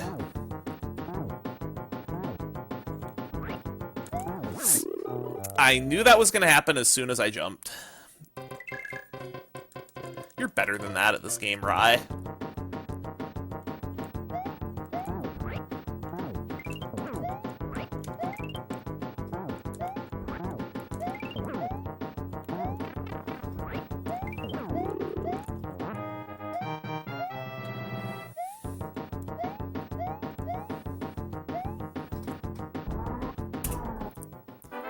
I need to learn the potion jump in 6-3 too. The potion jump to get over this, to get past the sandpit faster is so cool.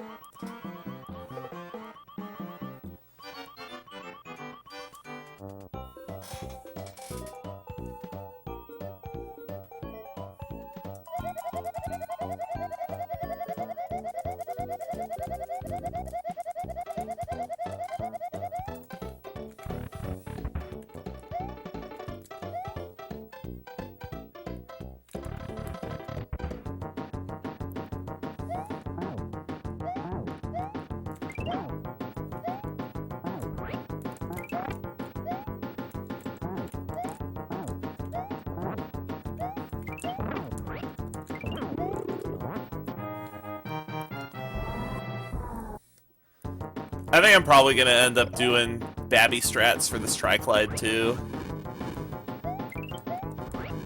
This is the way most people fight this boss casually.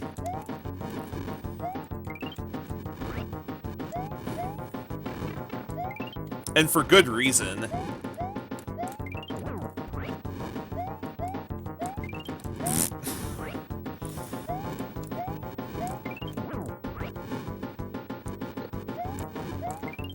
That is the safe way to deal with this Triglide.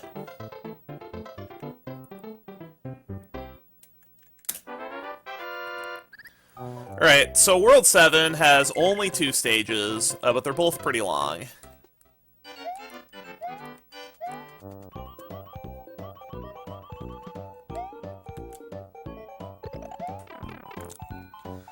I gotta respawn him.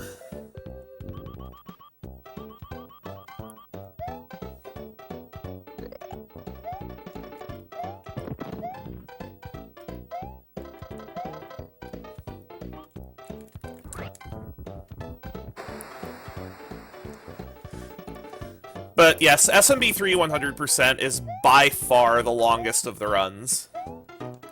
It's close to an hour and a half.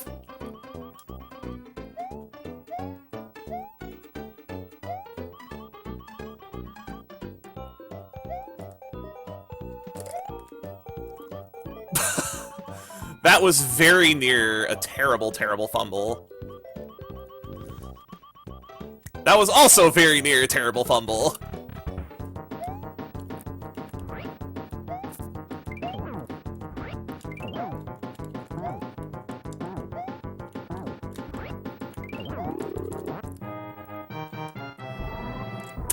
So this last level has a pretty big sequence break in it, and it involves another ladder jump that's going to skip most of the stage.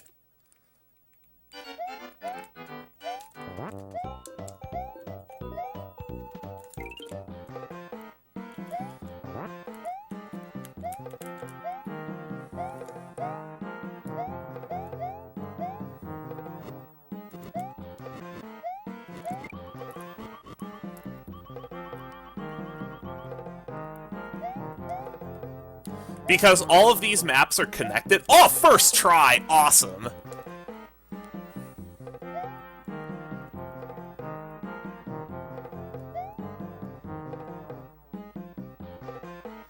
So now we don't even have to kill this Birdo, because we can just grab his key.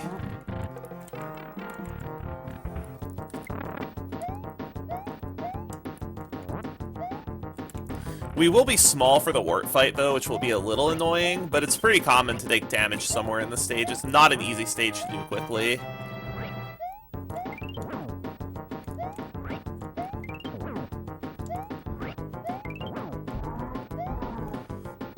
And we're at wart.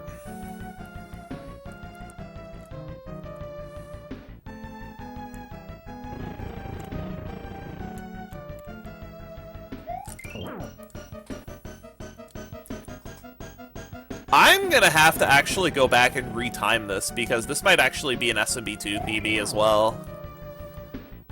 I can't remember what kind of 29 I have in this category, but I have a 29 something.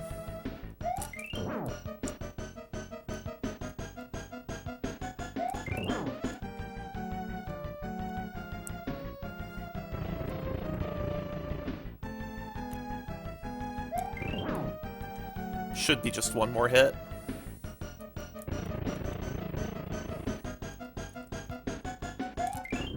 That's the one hit. That was a really good run.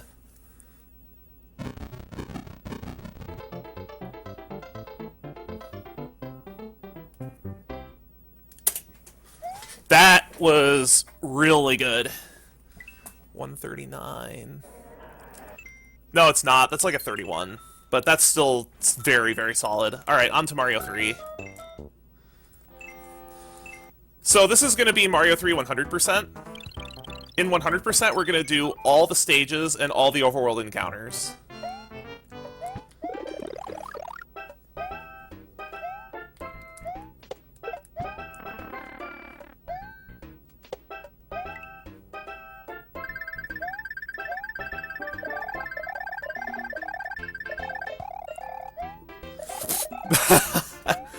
All these clutch saves.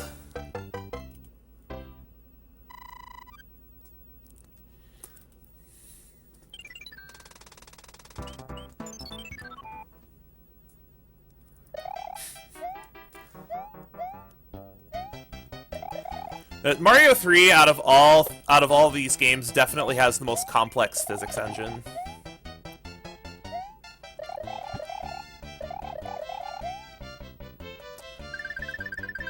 And it's a pretty unforgiving run as well.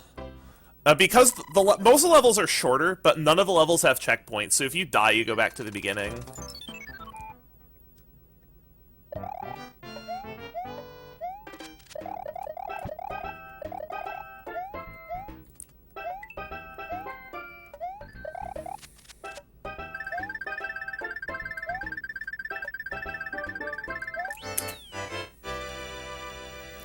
The one downside to doing 100% in Mario 3 is that you do have to play all the auto-scrollers, and there are a lot of them, such as this one. And I can't even go for the sound glitch, for the 1-up sound glitch, because that only works on the NES version, because I believe the way it works is it overflows the sound channels. I think that's how it works, is it overflows the sound channels on the NES's sound chip, and the game kind of gets confused. I also want to make sure I don't collect too many coins in this level, because then I'll get a white mushroom house, which would waste time. But you have to collect a lot. So for those of you who don't remember, there's one level in each world where if you collect a certain number of coins, a white mushroom house will appear on the overworld. In odd-numbered worlds, you'll get a P-Wing. In even-numbered worlds, you will get an Anchor. And none of those are actually worth going out of the way for. Especially not in 100%.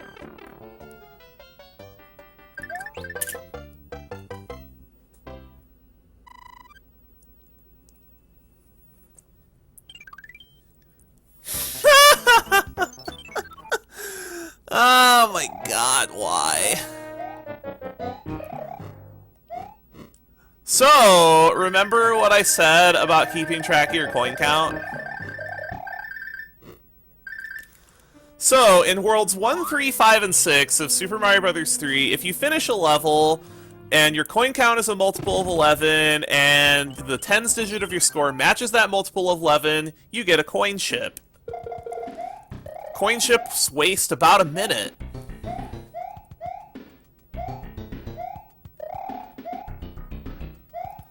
So that can happen if you're not paying attention.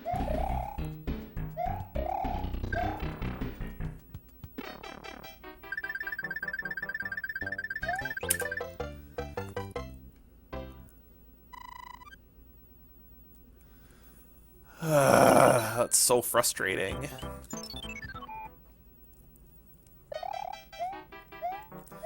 You know, the way I'm playing, that might actually make the difference between PB and not PB.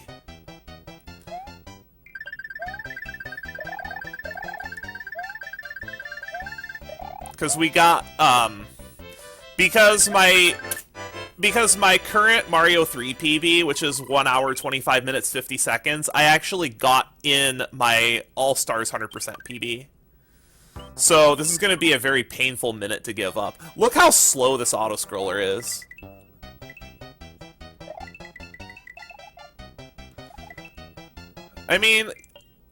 I mean, I guess I could, like, try to crush kill. That works.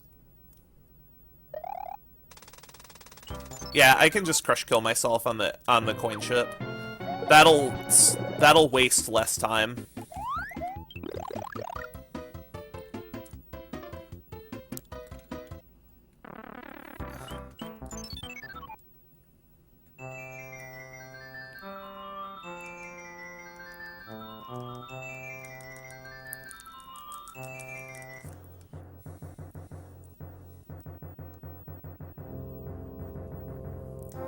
So I'm gonna lose a lot of time here, unfortunately. And I won't be able to get swag lives on the airship either. Because their enemies, the cannonball shooters and bullet bill shooters are positioned in perfect spot, where if you have a tail, you can get something like 10 1-ups on this airship.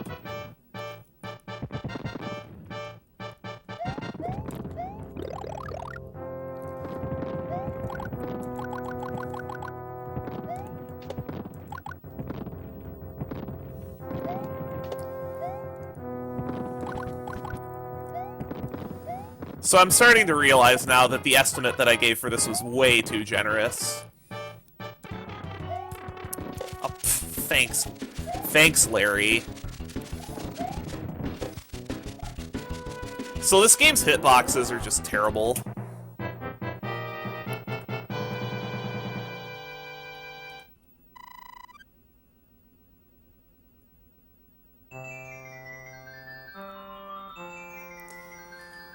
And great explanation of coin ship mechanics by Ace of Arrows in chat. That's actually the reason why you can only get coin ships in Worlds 1, 3, 5, and 6.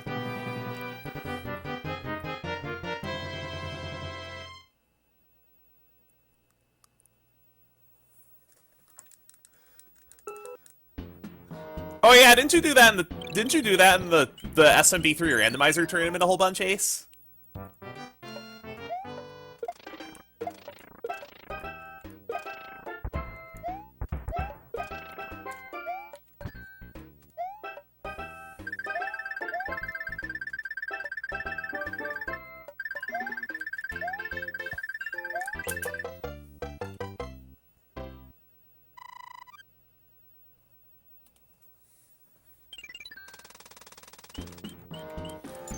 So the reason I'm not running, well, there's two reasons why. One, I don't have the card of this that also has SMW on it, and two, I am complete trash at SMW. So if you added 96 exit onto this, the run would take an additional 2 hours for me, because I am complete trash at SMW. Just absolute garbage.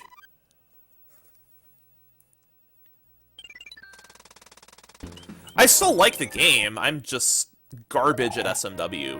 The physics of SMW are completely different from every other 2D Mario game. It feels so laggy, almost.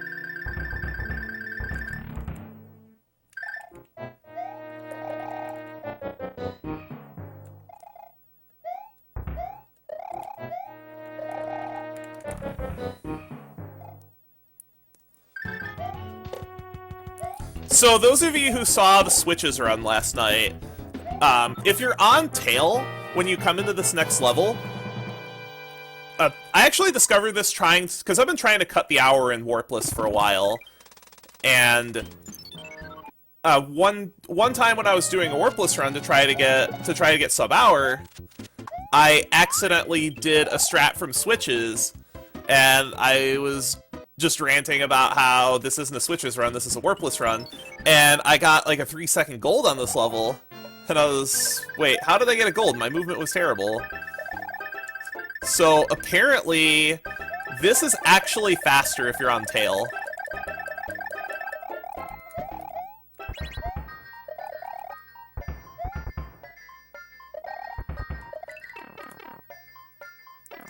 Because normally you would have to wait for that shell for a while.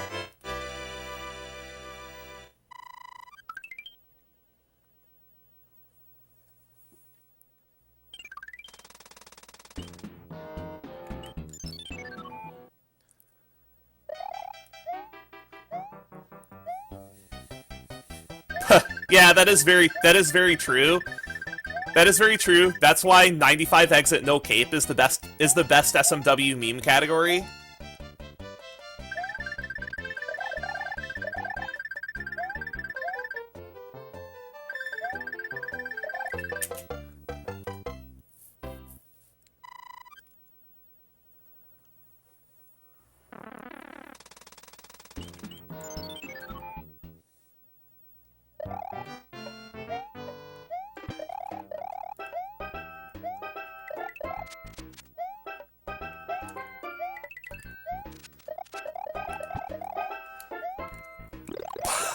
Okay. Not quite sure how I didn't eat a fireball to the face, but I'll take it.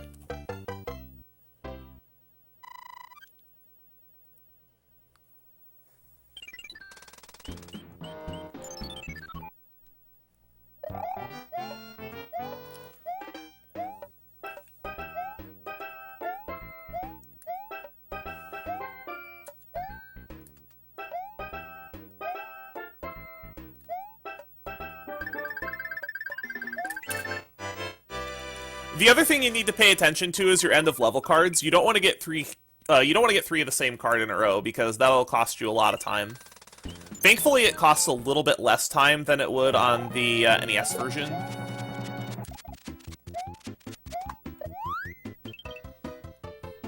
I also need to remember that I need to remember to go get the Fire Brother at the end after I do mids.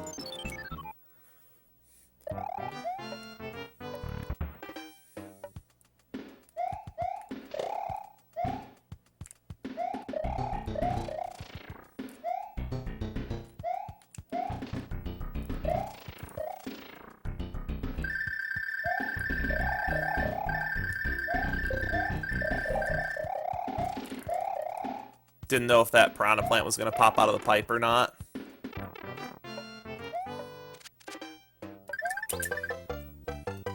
Alright, I just gotta go get the... I gotta go get the whistle.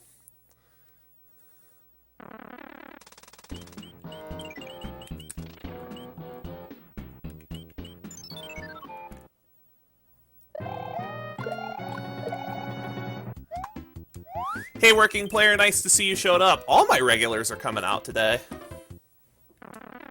I appreciate all the support, guys. And definitely want to give some shout-outs to Feasel and the Speed Gaming crew for putting on this incredible event and being able to showcase so many runs. It takes a lot of work to run, especially an event of this. This is something like a week and a half long.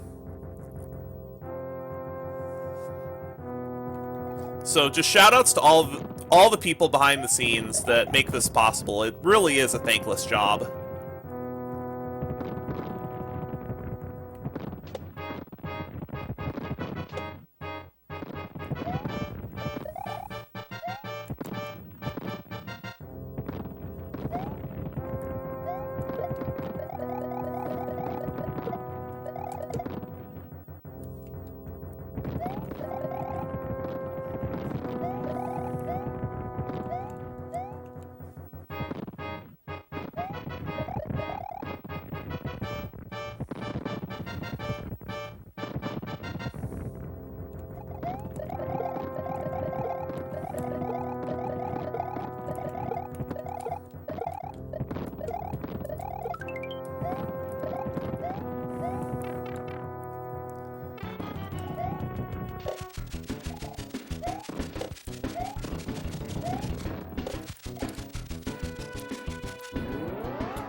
Good stuff.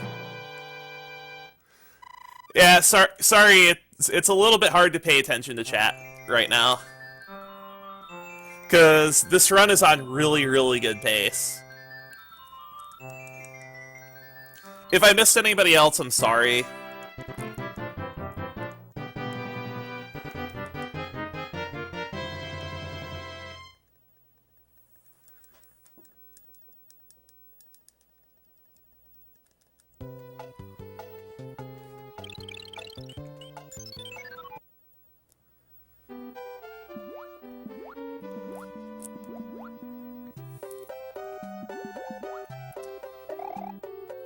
But if you want to pick up any of these games for speedrunning, these are great candidates because there are a lot of backup or easier strats that anybody can do. So if you want to get into Super Mario Brothers speedrunning, any of these games are great pickups. Oh, I got 2 mushrooms in a row. Need to be careful. Alright, let's see how my fish jumps are today.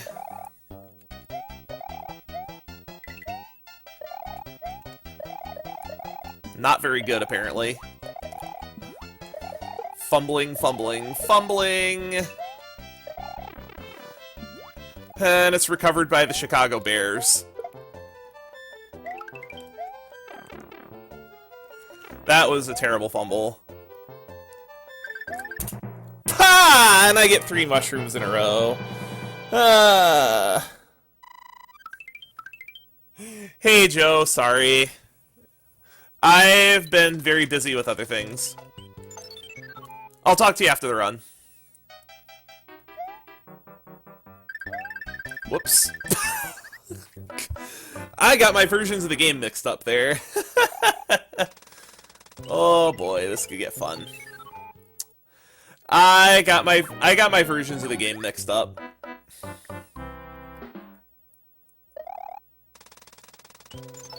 So in the NES version of the game, you're supposed to jump there, but in the SNES version of the game, you're not supposed to jump there. I just got my versions backwards, and this is... I don't think dying actually makes a difference 100%.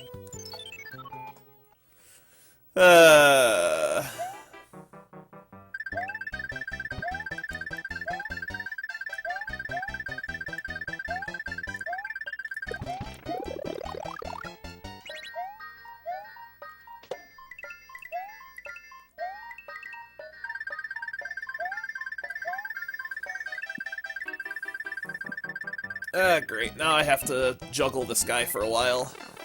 Wow, that was an exceedingly terrible stage.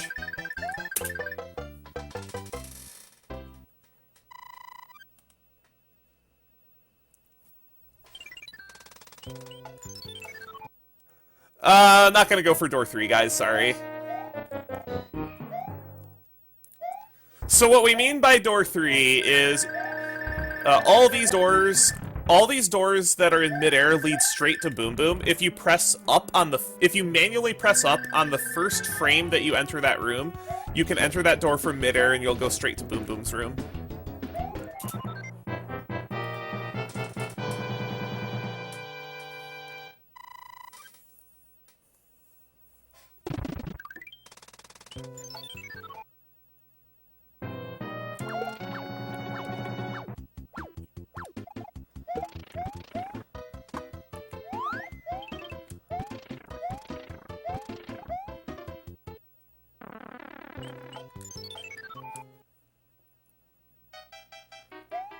Not gonna have a fire flower for stage 5, unfortunately. If I have a fire flower coming out of that fort, I'll actually do stage 5 first.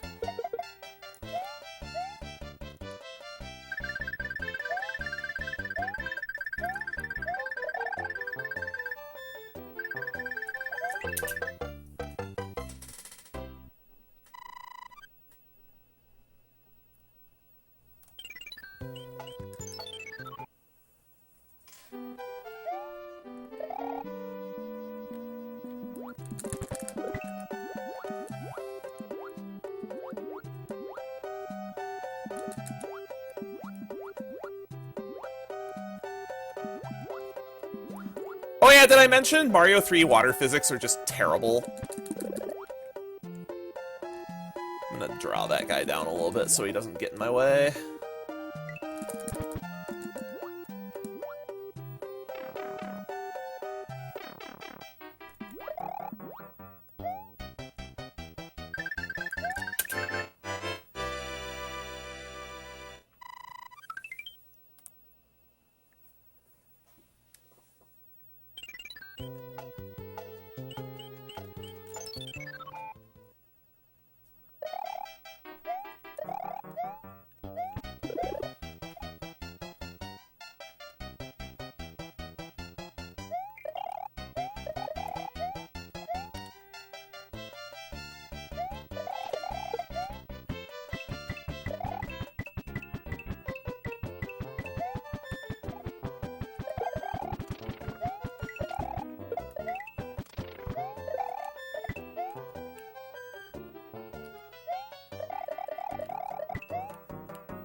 I might have hit that switch too early. I did.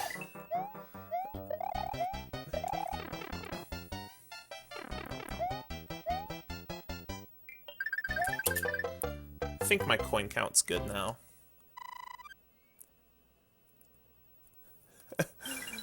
That is true. Water physics in real life are horrible too.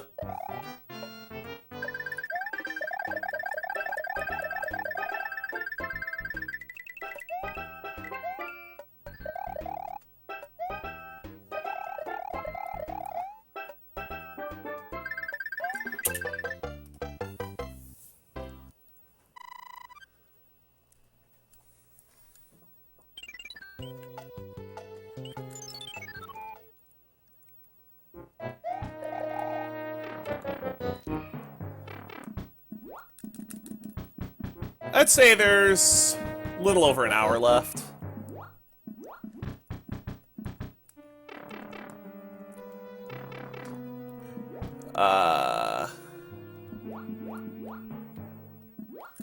I think even with that coin ship, this run is actually still on PB pace.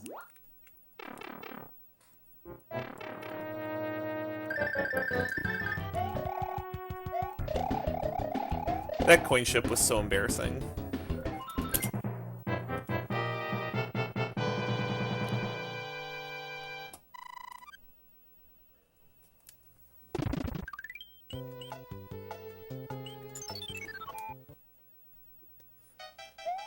So who hated this level growing up?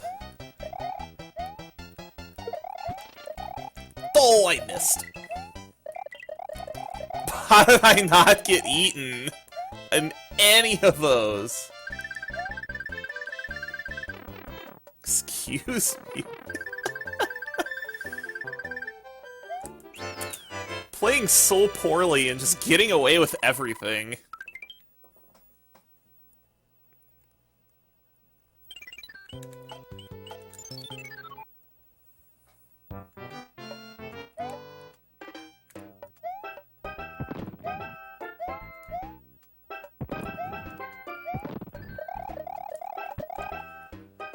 No H jump today, apparently.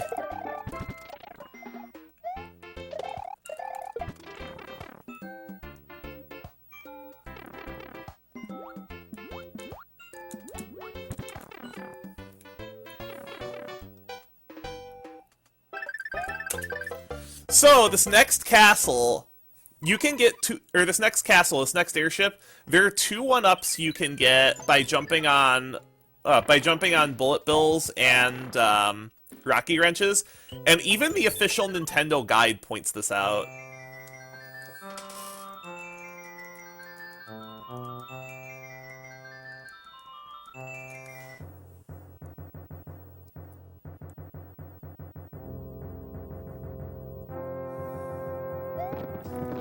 So we'll see if I can get him.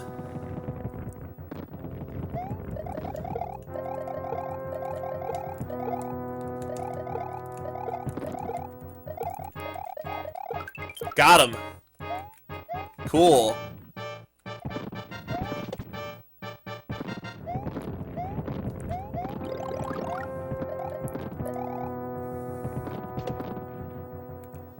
Gotta pad that score too, because isn't that the goal? Isn't that the goal of a speedrun, to get the highest score possible without wasting time?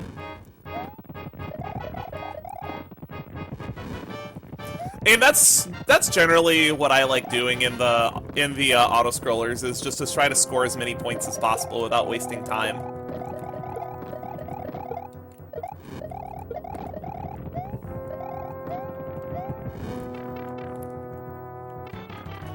Okay, so I'm delaying the first hit on Wendy here to try to set up the candy ring cycle, so that they don't get in the way. Unfortunately, I did not do a very good job of that.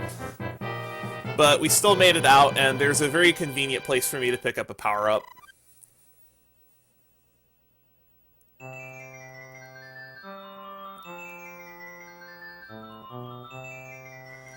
Oh, absolutely, working player. You and I should probably spend some time doing some Zelda randomizers. Those are really fun.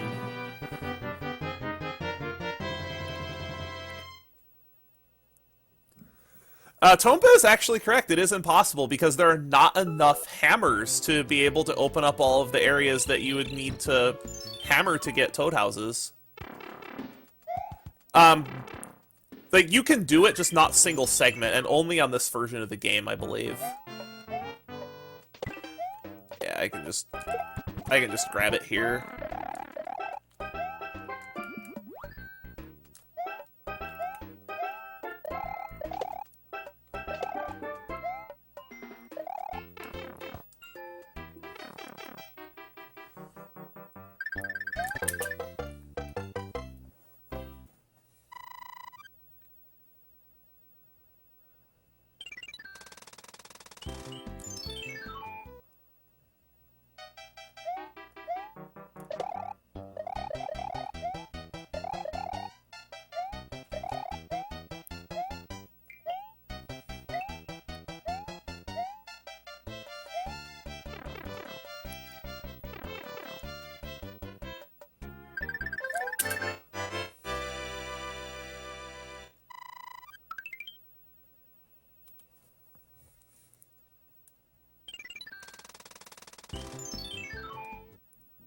I always found that a little odd that the game will actually allow you to backwards warp to World 5.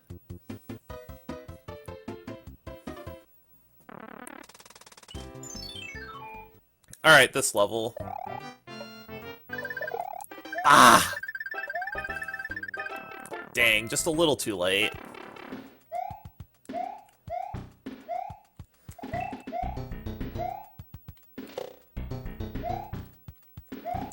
It's not that big of a deal, missing that, because there's a convenient place to get powered back up. But actually swatting both of those Sledge Brothers with a tail and not losing time looks impressive. This level in general looks impressive if it's done right.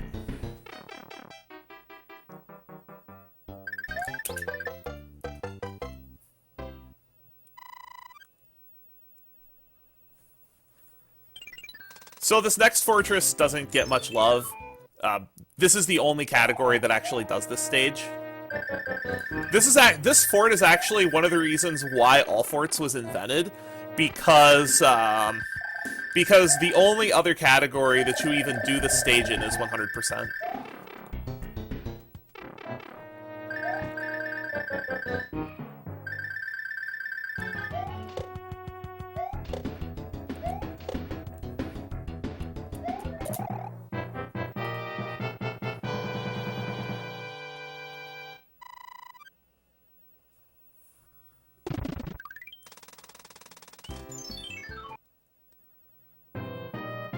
I'm really glad I'm getting these Hammer Brothers out of the way early, because if all the Hammer Brothers populate towards the end of the level, or the end of the map, rather, you can get some really long hammer dances. So there's actually a bit of a change between versions of the game here. The start of the level here in this version of the game is on dry land, which actually makes the Lakitu skip a lot easier in this version.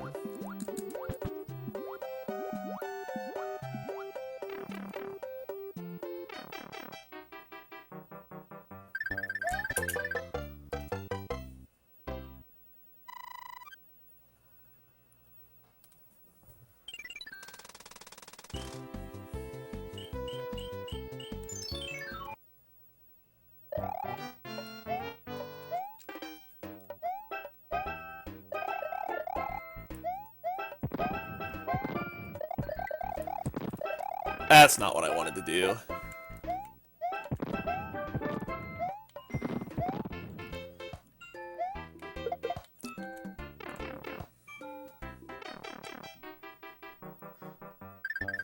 I definitely did not want to lose my tail there.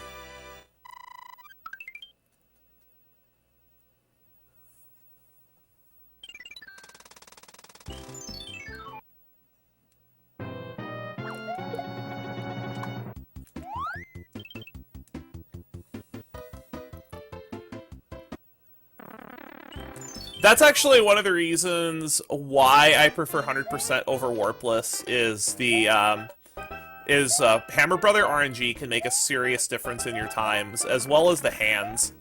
because you just have to do the hands in 100%. It's just part of the definition of all stages. So there's a lot less frustrating RNG in 100%. The trade-off is you have to do all the auto-scrollers, but that's a trade-off I'm willing to accept, to be like, oh, you got this run super deep into, super deep in the game on, like, PB/world record pace, and then you get hands and your run dies.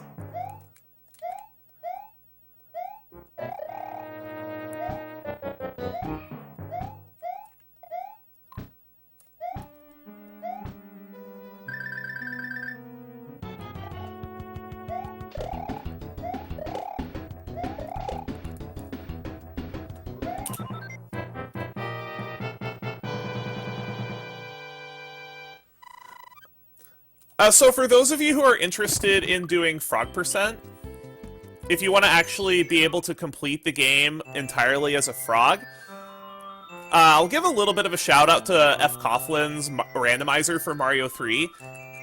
He has an option called Make Levels Frog Friendly, which will make all of the stages that you normally cannot complete with a frog suit completable. And then he also has a an option to make Mario have a permanent power-up. So it'll be just like playing vanilla with those settings if you only set Make Levels Frog Friendly and Permanent Mario status Frog Mario, and don't set any other options. I want to say there's a couple of people in the community, like Human Mustard, that do races like that.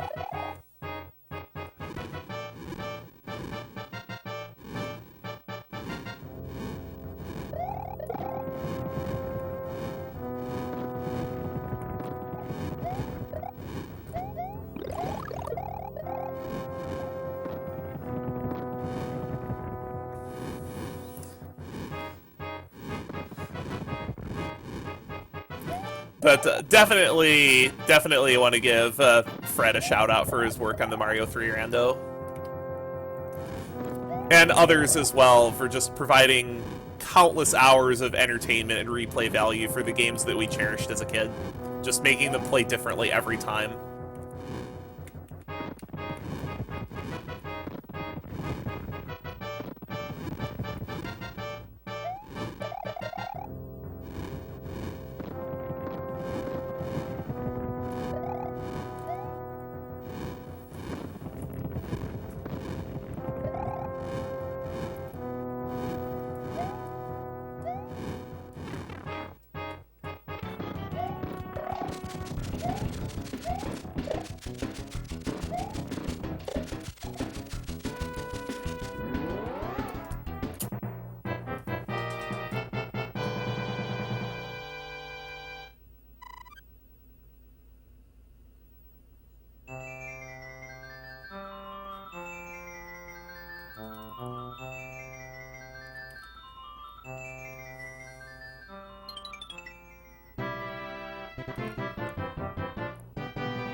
Alright, so there's going to be a little bit of a route deviation I'm going to make from your standard Mario 3 route here that I'm going to use to set up for some stages a little bit later on in the run.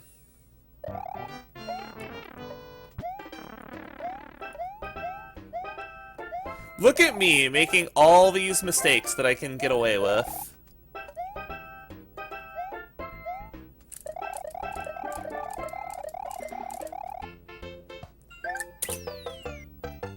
Oh boy, 2 flowers in a row.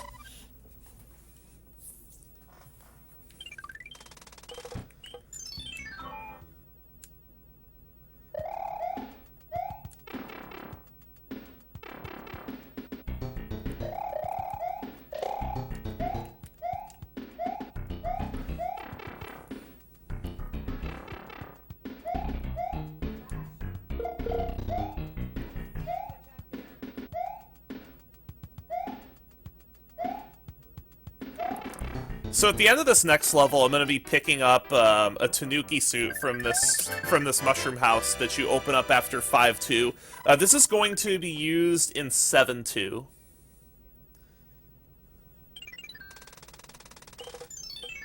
To be able to have a tail for that level. And the reason why I'm getting this is going to become apparent when we get to World 7.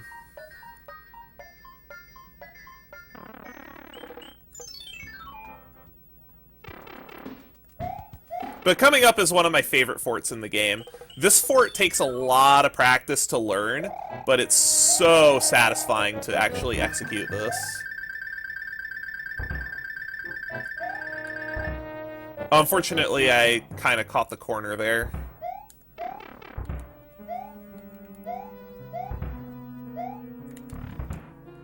That's too bad.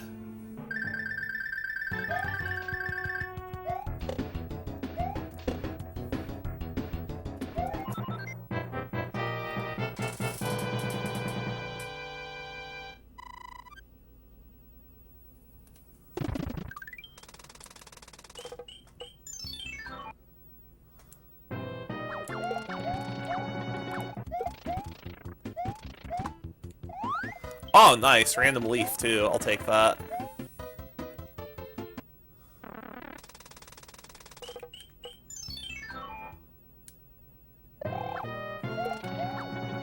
In blocks 1, 4, and 7 of each of the rows on the Hammer Brother stages, there can sometimes be power-ups.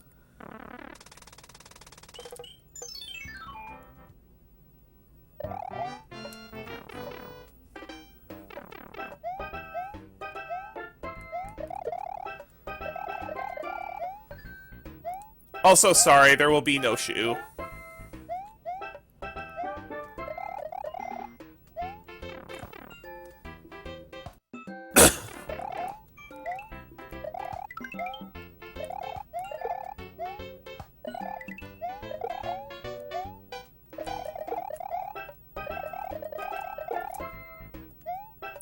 I'll take that, though.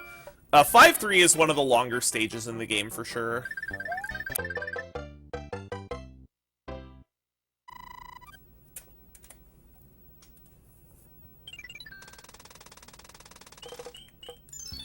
You can get long hammer dances here too, as well, in this world.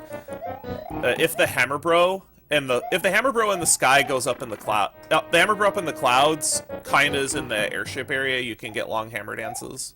Nice. Ducking under these thwomps is not easy.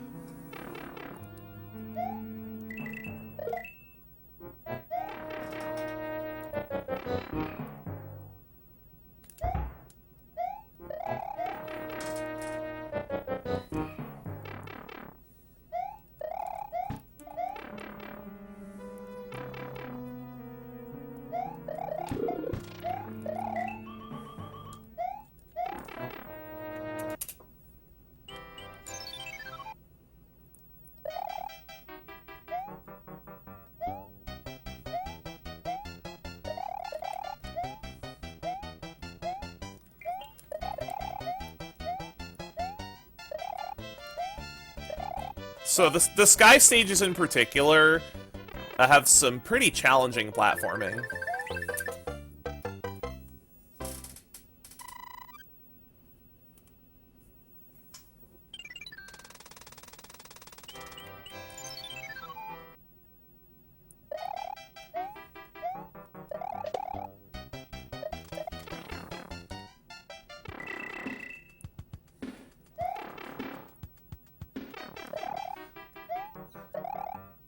There's a Tanuki in there if you come into that level small to get tail back.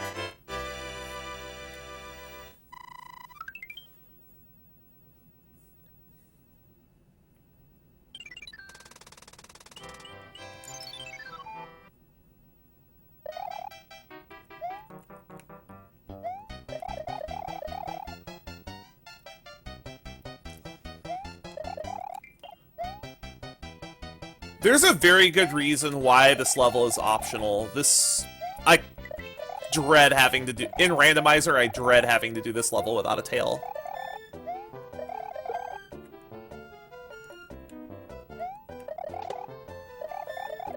So an interesting caveat about this level in the NES version is if you enter the goal pipe on the first frame possible, you will actually take you'll take a crush death. In this version of the game, that was patched.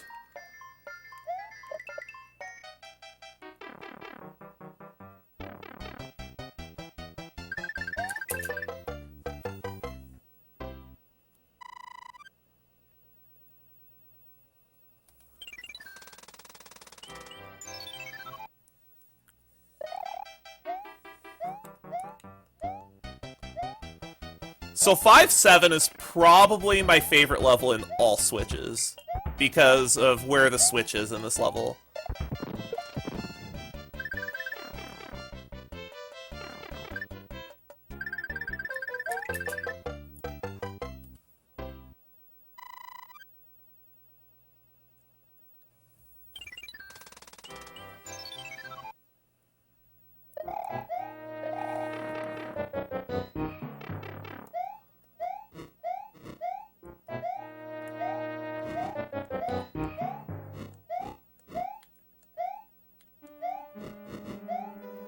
Just like in SMB 1 and 2J, all of the Podobo spawns in SMB 3 are fixed.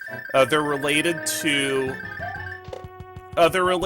camera positioning, so as long as you keep running, you won't have to worry about Podobos. They're also a lot less random in this game. They'll pop out of the lava at regular intervals instead of being completely random. It's a very unusual spot for that, bro.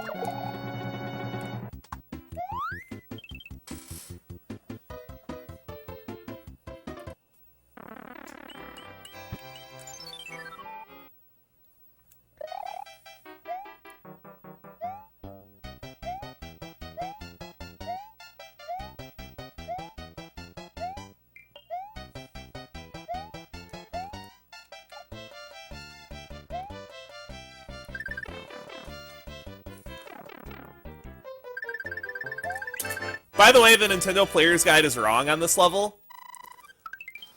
The Player's Guide for this level in particular, it advertises that that is a level where you are guaranteed to take a hit.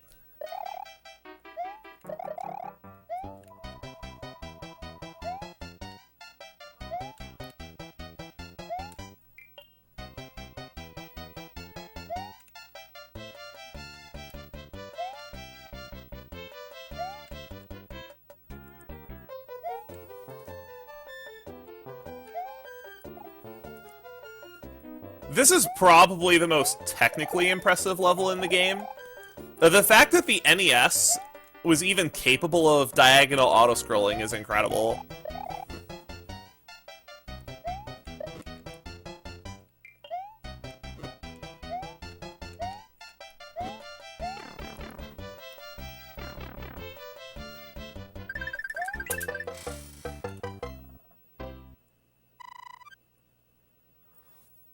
Yeah, any percent all games is something like 40 minutes. It's really short.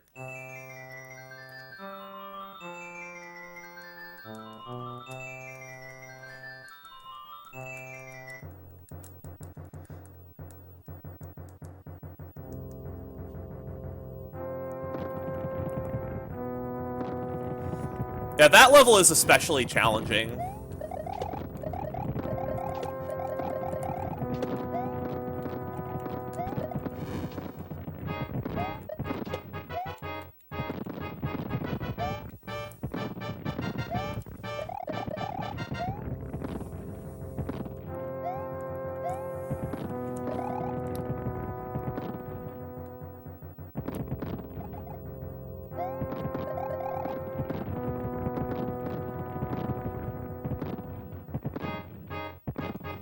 Alright, time to get on top of the gauntlet.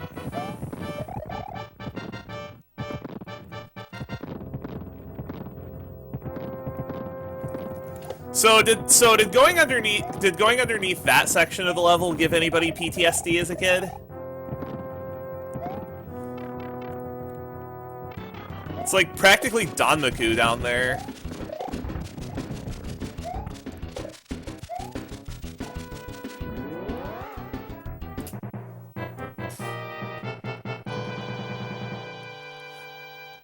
I'm actually just using a regular Super Nintendo controller.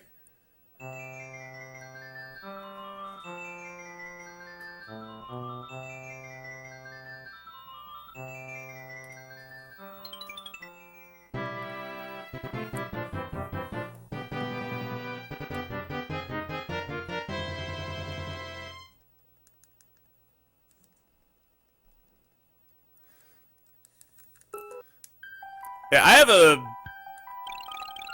have a big bookshelf filled with old guidebooks and probably around 200-ish issues of Nintendo Power. Did I mention I hate patooey plants? Did I mention I really hate patooey plants?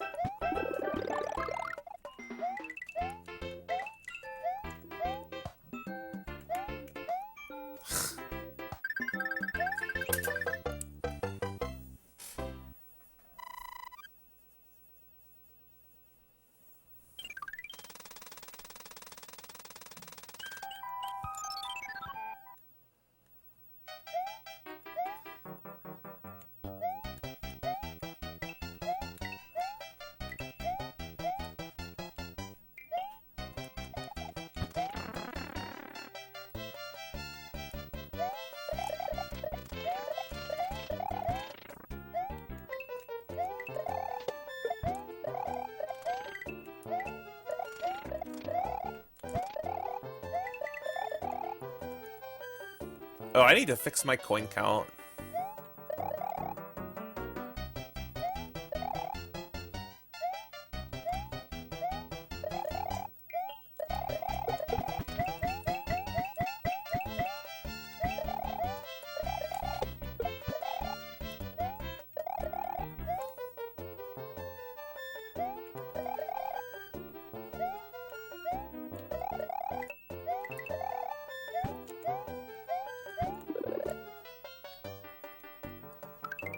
Because this is the last world where a coin ship is an issue, and we've already had one coin ship. We don't need another one.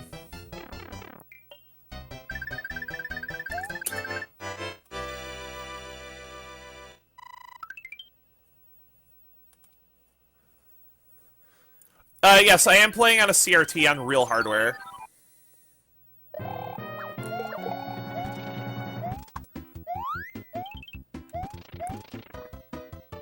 If the screen looks a little fuzzy, that's why.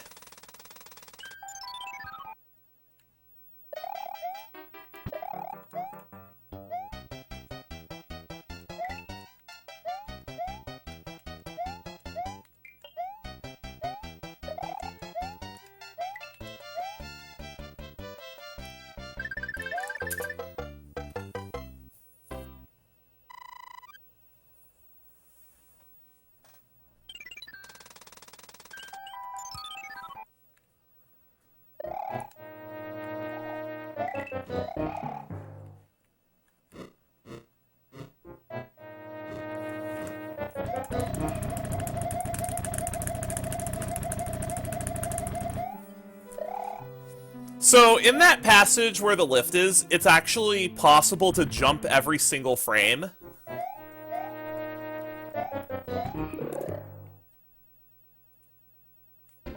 I'm not gonna make the star kill. I got caught on the platform.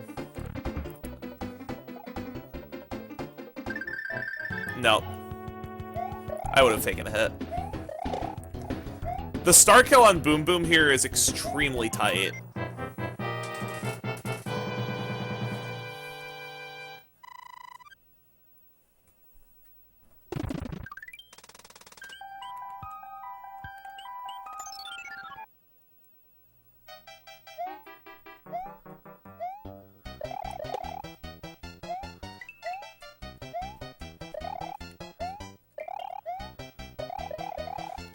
I was supposed to hit that P-switch. Because then I don't have to worry about that.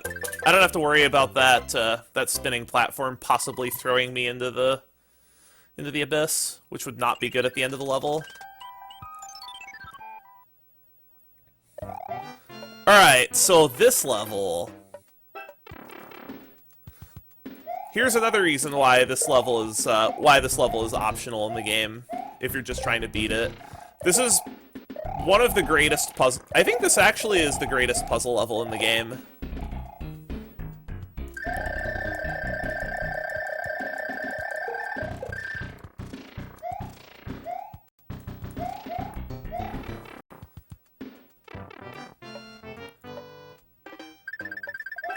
Because that level actually requires a tail to complete.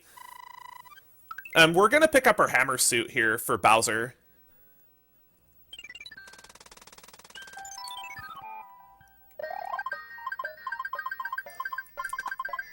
If you're going for world record, you would actually pick up a hammer suit in 7-8, and you would be expected to keep that hammer suit for the entire run afterwards.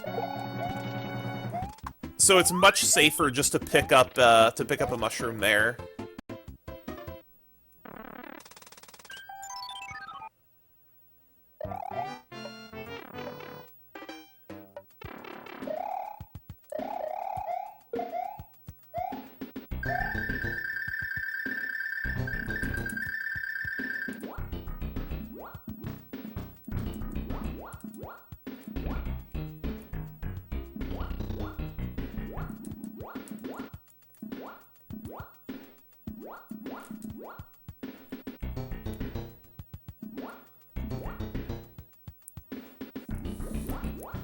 So that level in Randomizer is really fun, and by fun, I mean not.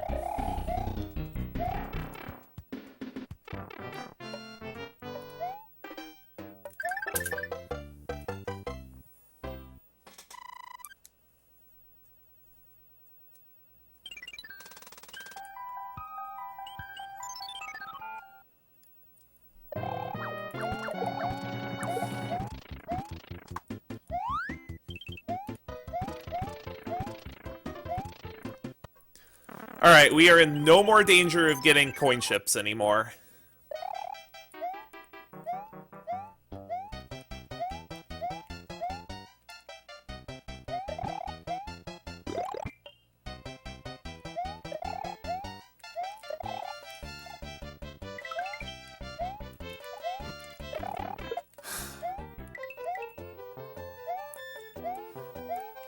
I think it's this level that has the white mushroom house, but it's pretty difficult to get to. You need a lot of coins.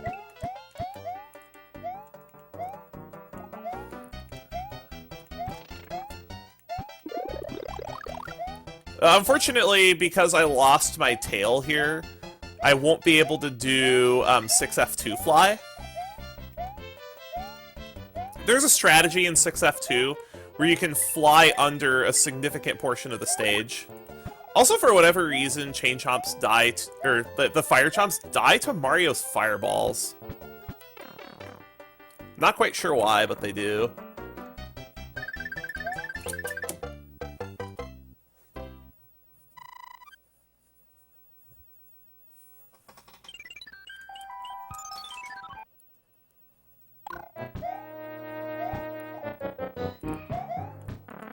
Because I can't get flight with that tail, unfortunately. And now I couldn't anyway because I lost my leaf.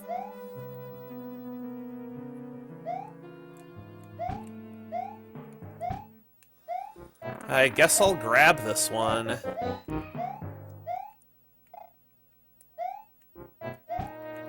But you would be flying underneath most of this level if you came in here fully powered up.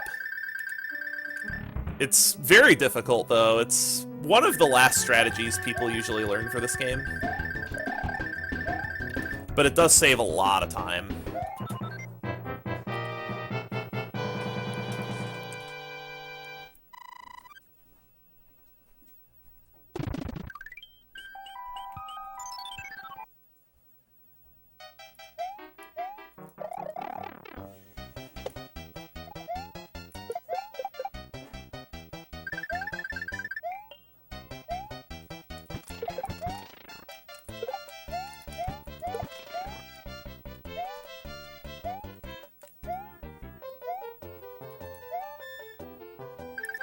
That was a little messy, but it'll get the job done. Well, more than a little messy, that was a lot messy. So now, starting in 6-9 is when we're actually going to dip into our items.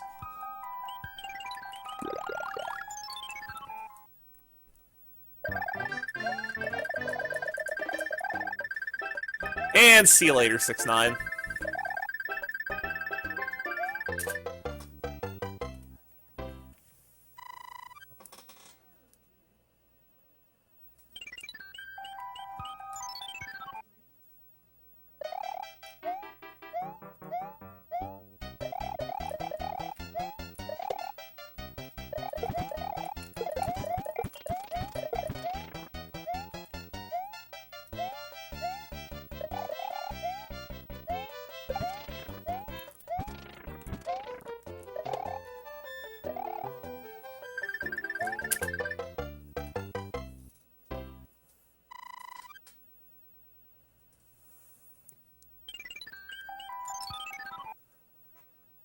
So 6F3 is notoriously difficult casually because every single enemy in the stage is invincible.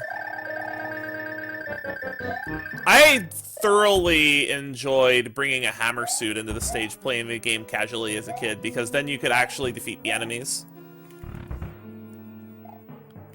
Sure made the stage easier.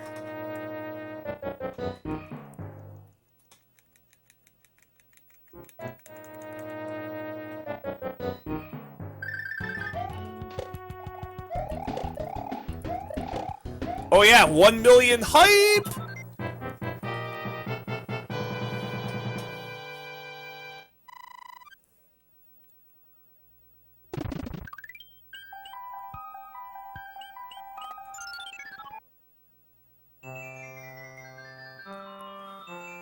Algernon, what's up? Nice to see you for the end of the run.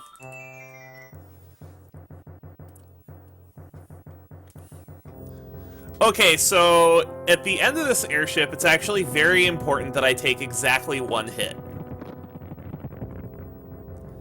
This is the whole reason for getting the Tanuki suit in World 5.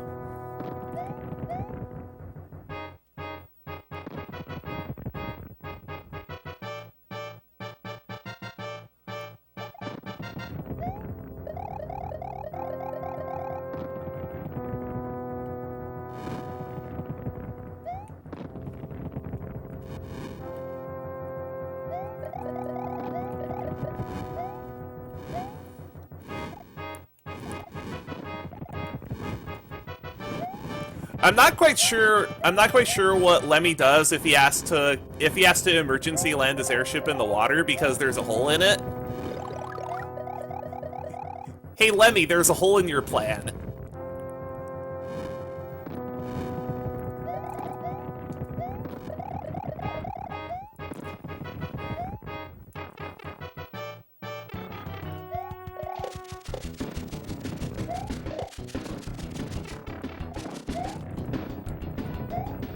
Okay, that's a little slow. I just wanted to make sure I didn't take a second hit. Alright. Alright, 7-1. How many tries is this gonna take?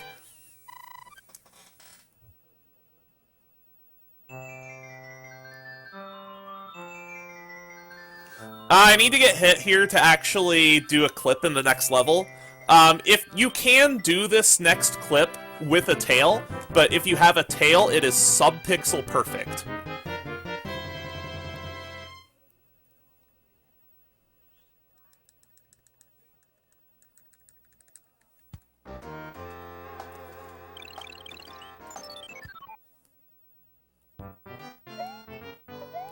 Nope.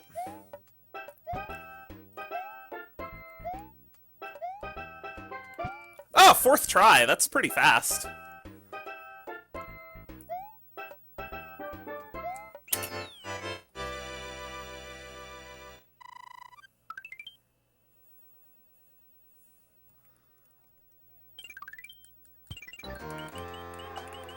So now that Tanuki's gonna be important here as well.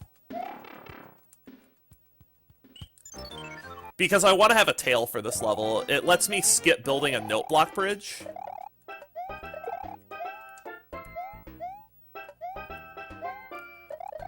Which takes quite a bit of time. And ideally, ideally I will hold this tail until the fortress, but that's not going to happen, and this is going to make 7-5 super long now.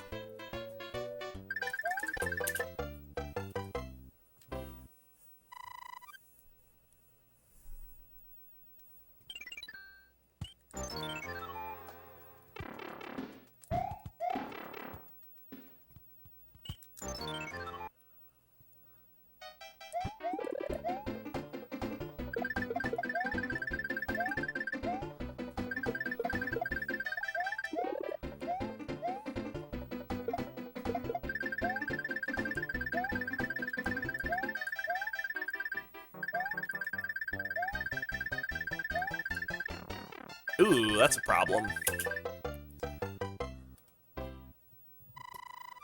I think I'm gonna try to get powered back up in the next level.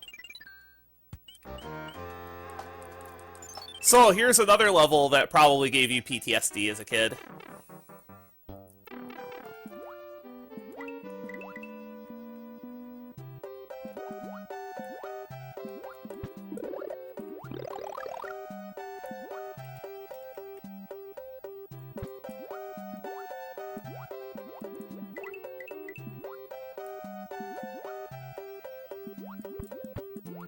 The way Fred changed this level for the randomizer is interesting.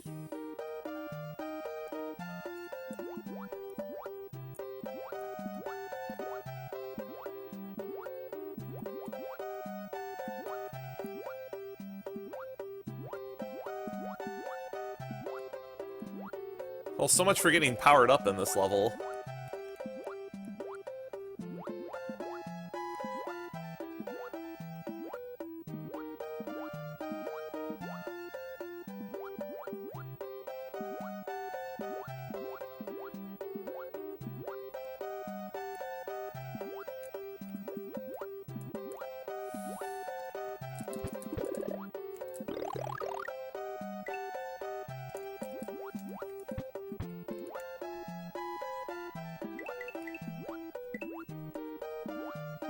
So the fish in this level, not only are they random in their spawns, but each one moves at a random speed.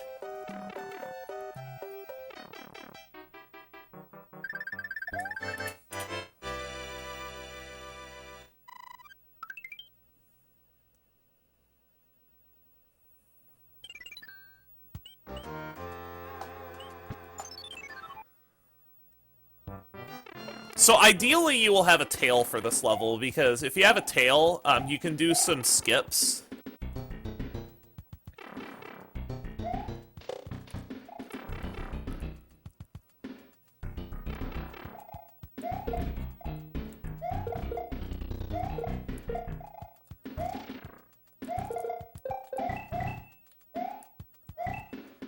But because I don't have a tail, I'm gonna have to take the long way around through this level. I'm gonna have to build some coin bridges and double back. If you have a tail, you will never see the section of the level.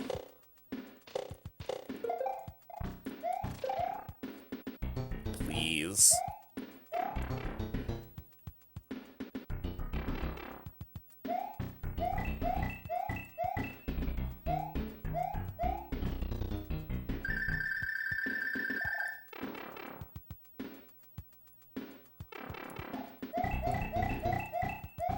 Because if you have a tail, you can actually kind of do a ducking jump and hover underneath that gate, instead of what the game expects you to do is go through this whole backtracking rigmarole.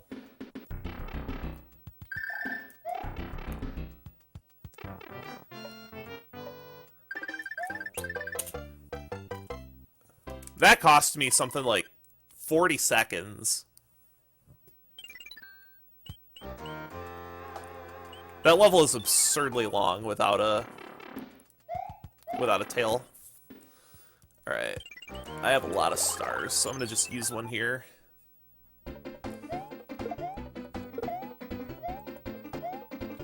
Because these Piranha Plant levels are actually short enough that you can take a star all the way through them. And you can pick up a P-Wing here, which, because I don't have a tail, is going to get used immediately.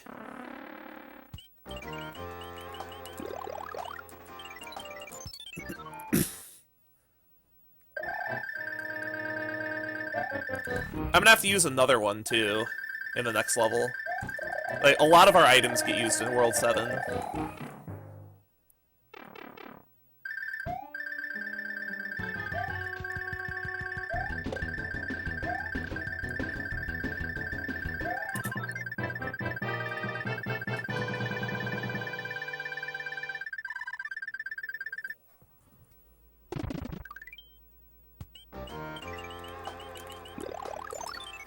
So this is another level that you can clip through But this one, thankfully, you can fly over, so you actually have to get the clip within 4 tries for it to be faster than using a P-Wing.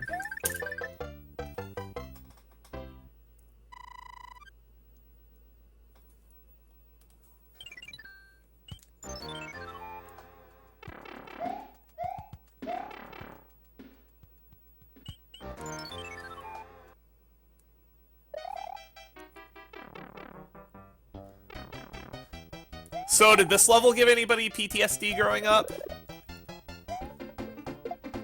What, with all the munchers? Also, I wasn't supposed to actually grab that star.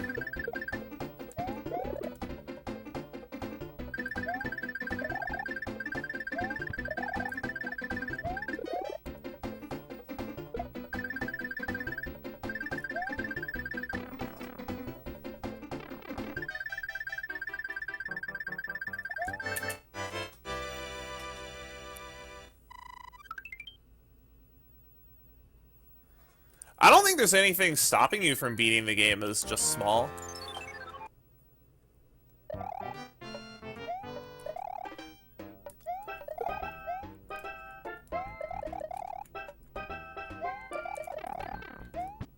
This level's awful, by the way.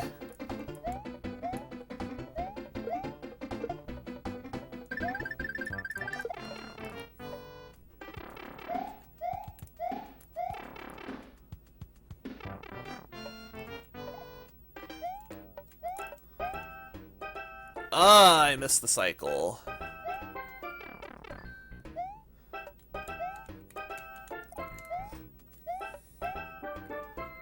I do not know how I am alive. I actually gotta see how many P-Wings I have left. Because I need to save 2. Okay, I have an extra one. I can just blow it here. Because I need one for 8-1, and I would like to have one for the Air Force, because that level is incredibly stressful.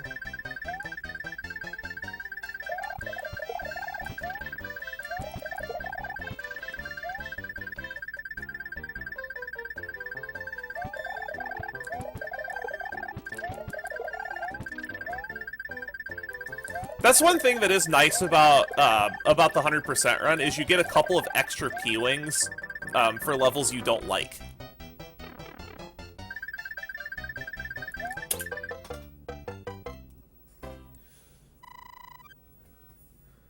I do need to save 1 star, though, for the end of the game, so I'm going to use one here to get started in this level.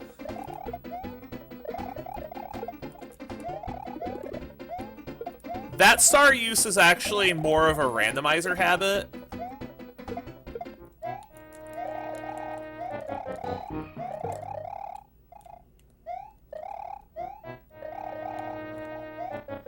Because it's very common to, like, if you die in this level, you'll use a star on it on your next attempt. But of course in a randomizer you don't know when this level is coming.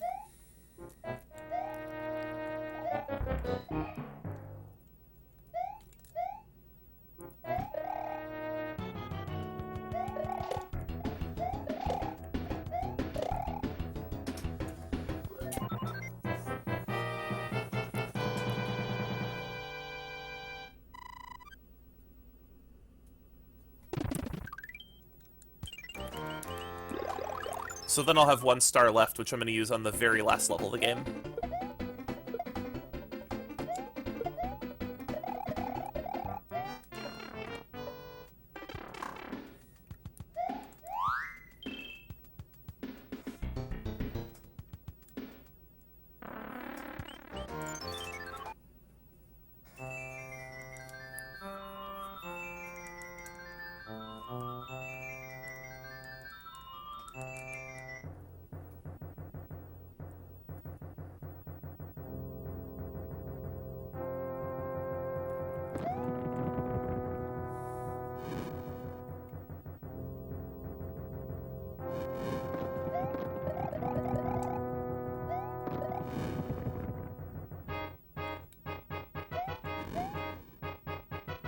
I'm trying to think of some of the stuff I could show off.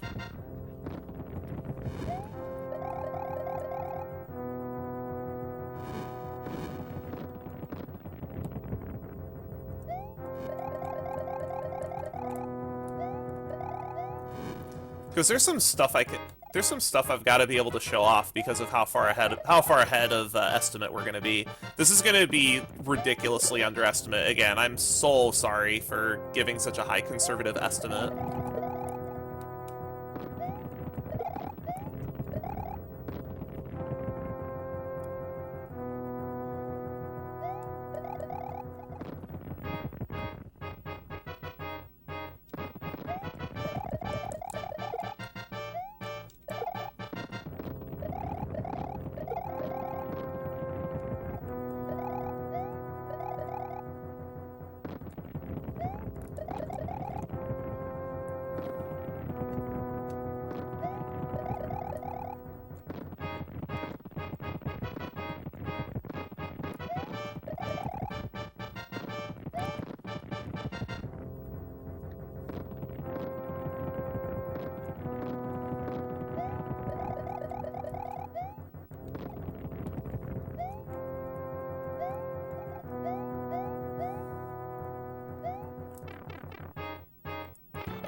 Okay, at least that stage went well. It's surprisingly easy to miss a jump and just fall into the abyss on the airship. Alright, so just one more world to go. We're well on our way to completion. Just auto-scroller alley left, that's what World 8 is.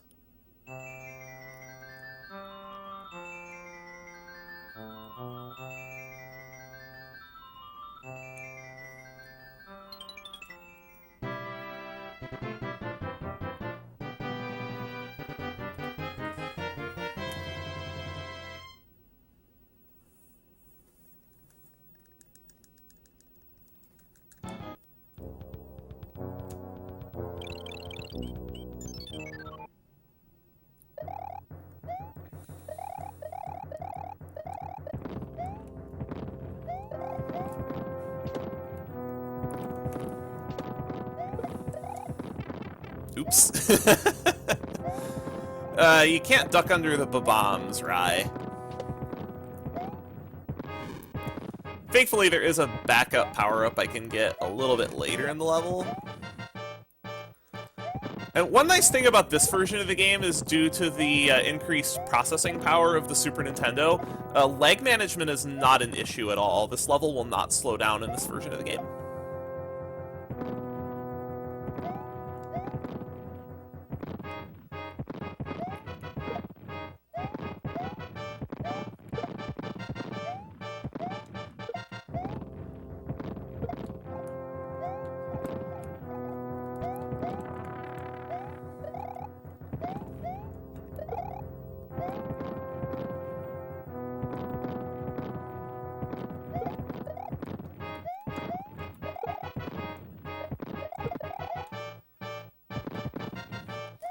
Oh, I know what I can do. I have a few minutes I can fill after the run.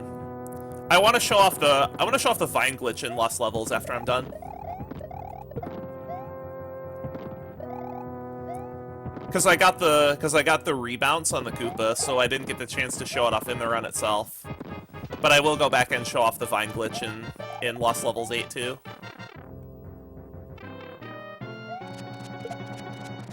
That is one thing I can do. I was trying to remember what it was. I knew I had something after this run.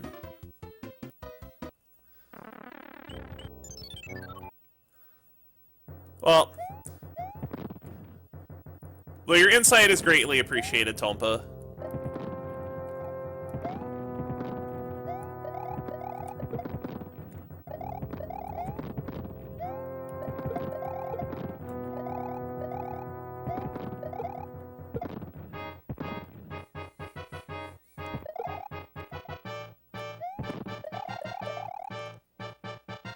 I think eventually what I want to do for 100% is get a sub 3.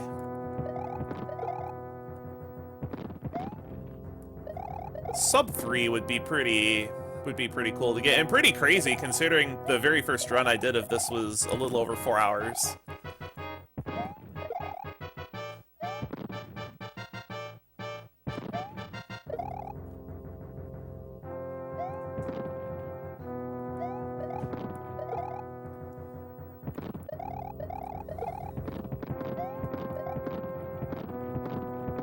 It's kind of too bad all of the nice conveniences, like the mushroom that we get at the end of World 7, is just not useful. If we got that earlier in the run, there would be some interesting item routing that would be possible. But, alas, it isn't to be, because all the items that would be nice backups are just out of the way and not something that you're forced to get until the very end of the run. Well, you can still predict how many hands I get, I just have to do all of them. So watch it give me 0 hands and 100% run because the game spites me. Never mind.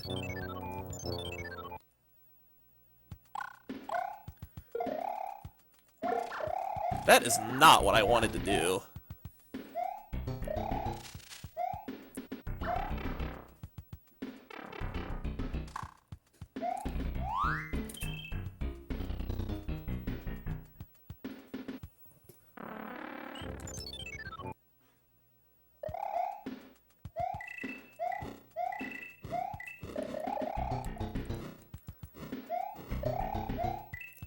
You have to be on the very edge of the platform for that, and I saw that I wasn't when I jumped and had to back out of it.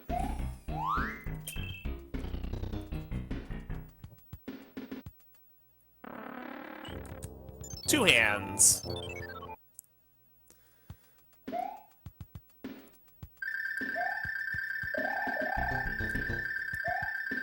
And that is the exact reason why I think Hundo is the better category, because you can lose a ton of time for no reason other than you got terrible RNG.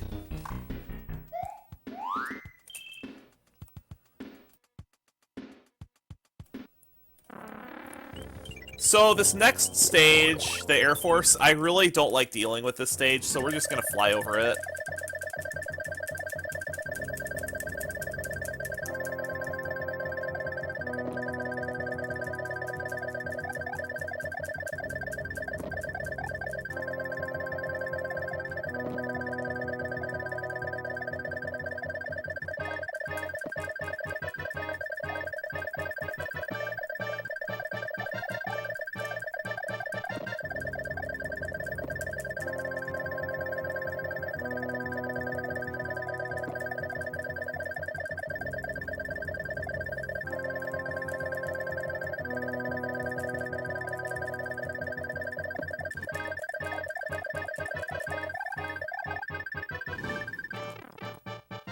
Oh, nice. That was an optimal landing.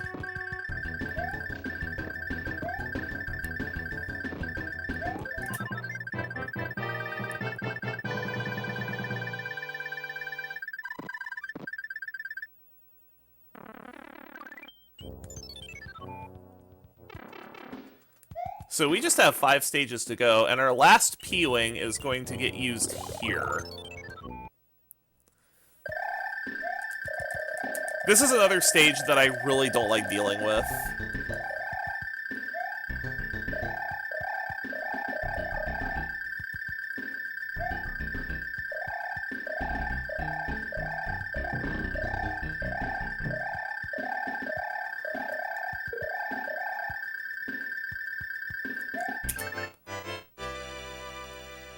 That stage can be extremely challenging.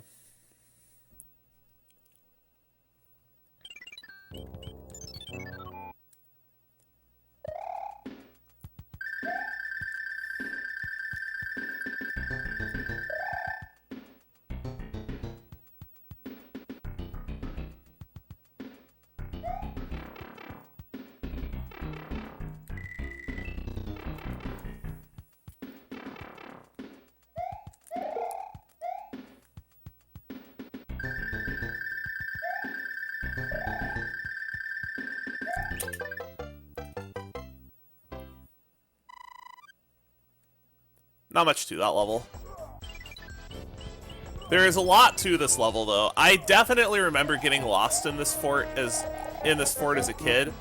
If you know what to do, this level isn't actually that long.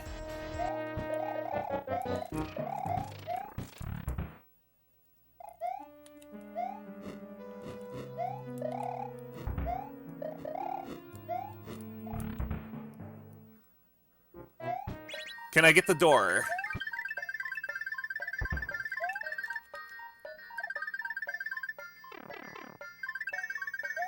Door! That is ridiculously tight. Sorry if I blew out anybody's ears, but that is very difficult to do.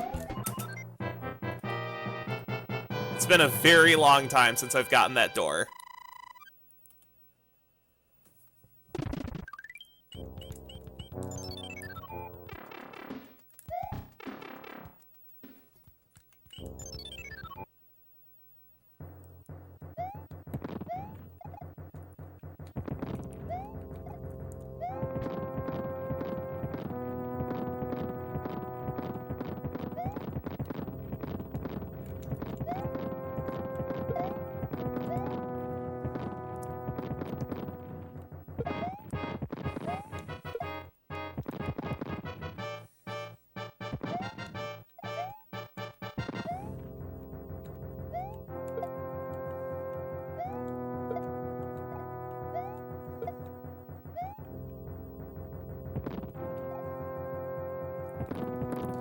What a great way to finish this run out, is hitting that.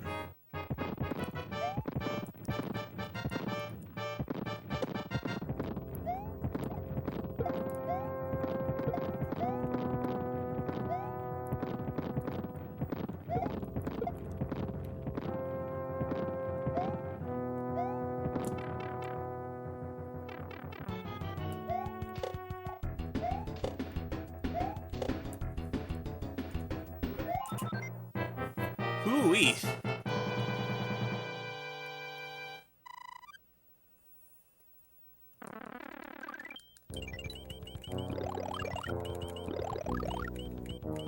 Alright, so the star in this level is used to make sure that we don't get hit by any of the lasers. It can happen. And the hammer suit is going to be for Bowser. Bowser normally takes 35 fireballs to defeat, but the hammers actually do damage to Bowser every frame.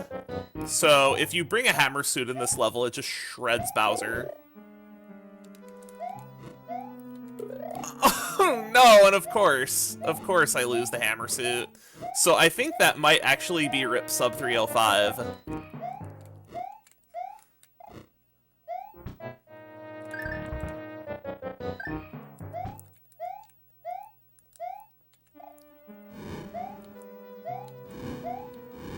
I can't believe I pulled a Grand Pooh Bear.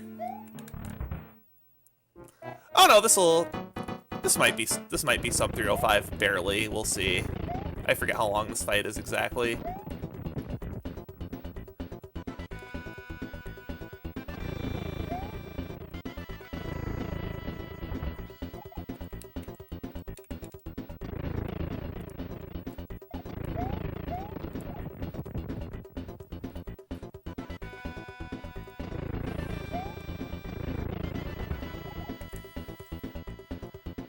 Oh yeah, this will still be sub 305. Barely, but it will be.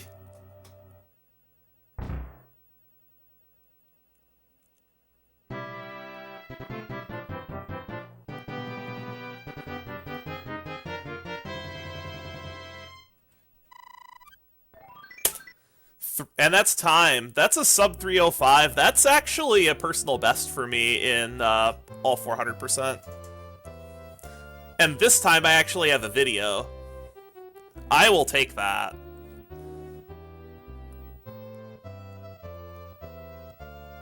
My previous best was 306.48.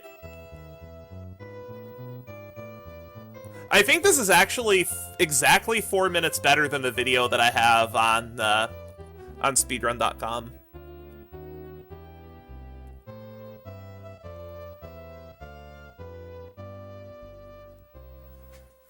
Thanks for the GGs, guys. So I'm actually going to show the Vine glitch in 8.2 of Lost Levels, and then I'm going to see what the staff want to do.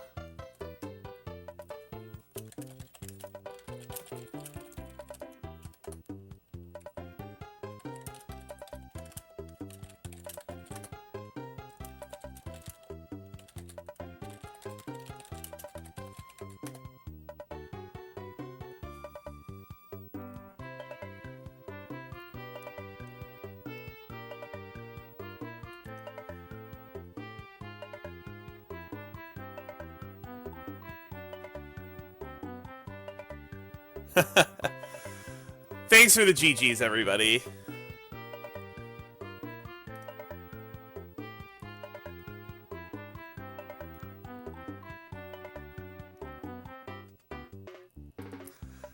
Alright, so up next is going to be Big John. He's going to be doing a couple of things. He's going to be doing a ROM hack called Super Mario Logic, followed by a Link to the Past randomizer. But I do want to show off one little glitch that I didn't get the chance to show off during the Lost Levels run. Just need to go back to 8.2 on my practice file real quick. In the Super Mario Bros. 1 and 2J engines, there can only be one power-up sprite on the... Okay, at least that didn't happen during the speedrun, but there is a caveat of only one power-up being able to be on the screen at a time.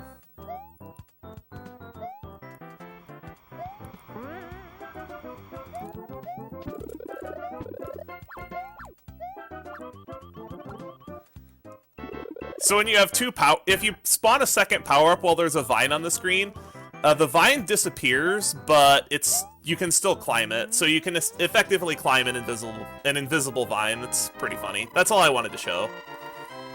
So with that, I think I'm actually gonna hand it over to Big John for a speedrun of Super Mario Logic. Thank you for having me. I really appreciate being able to showcase this category, and go ahead and take it away.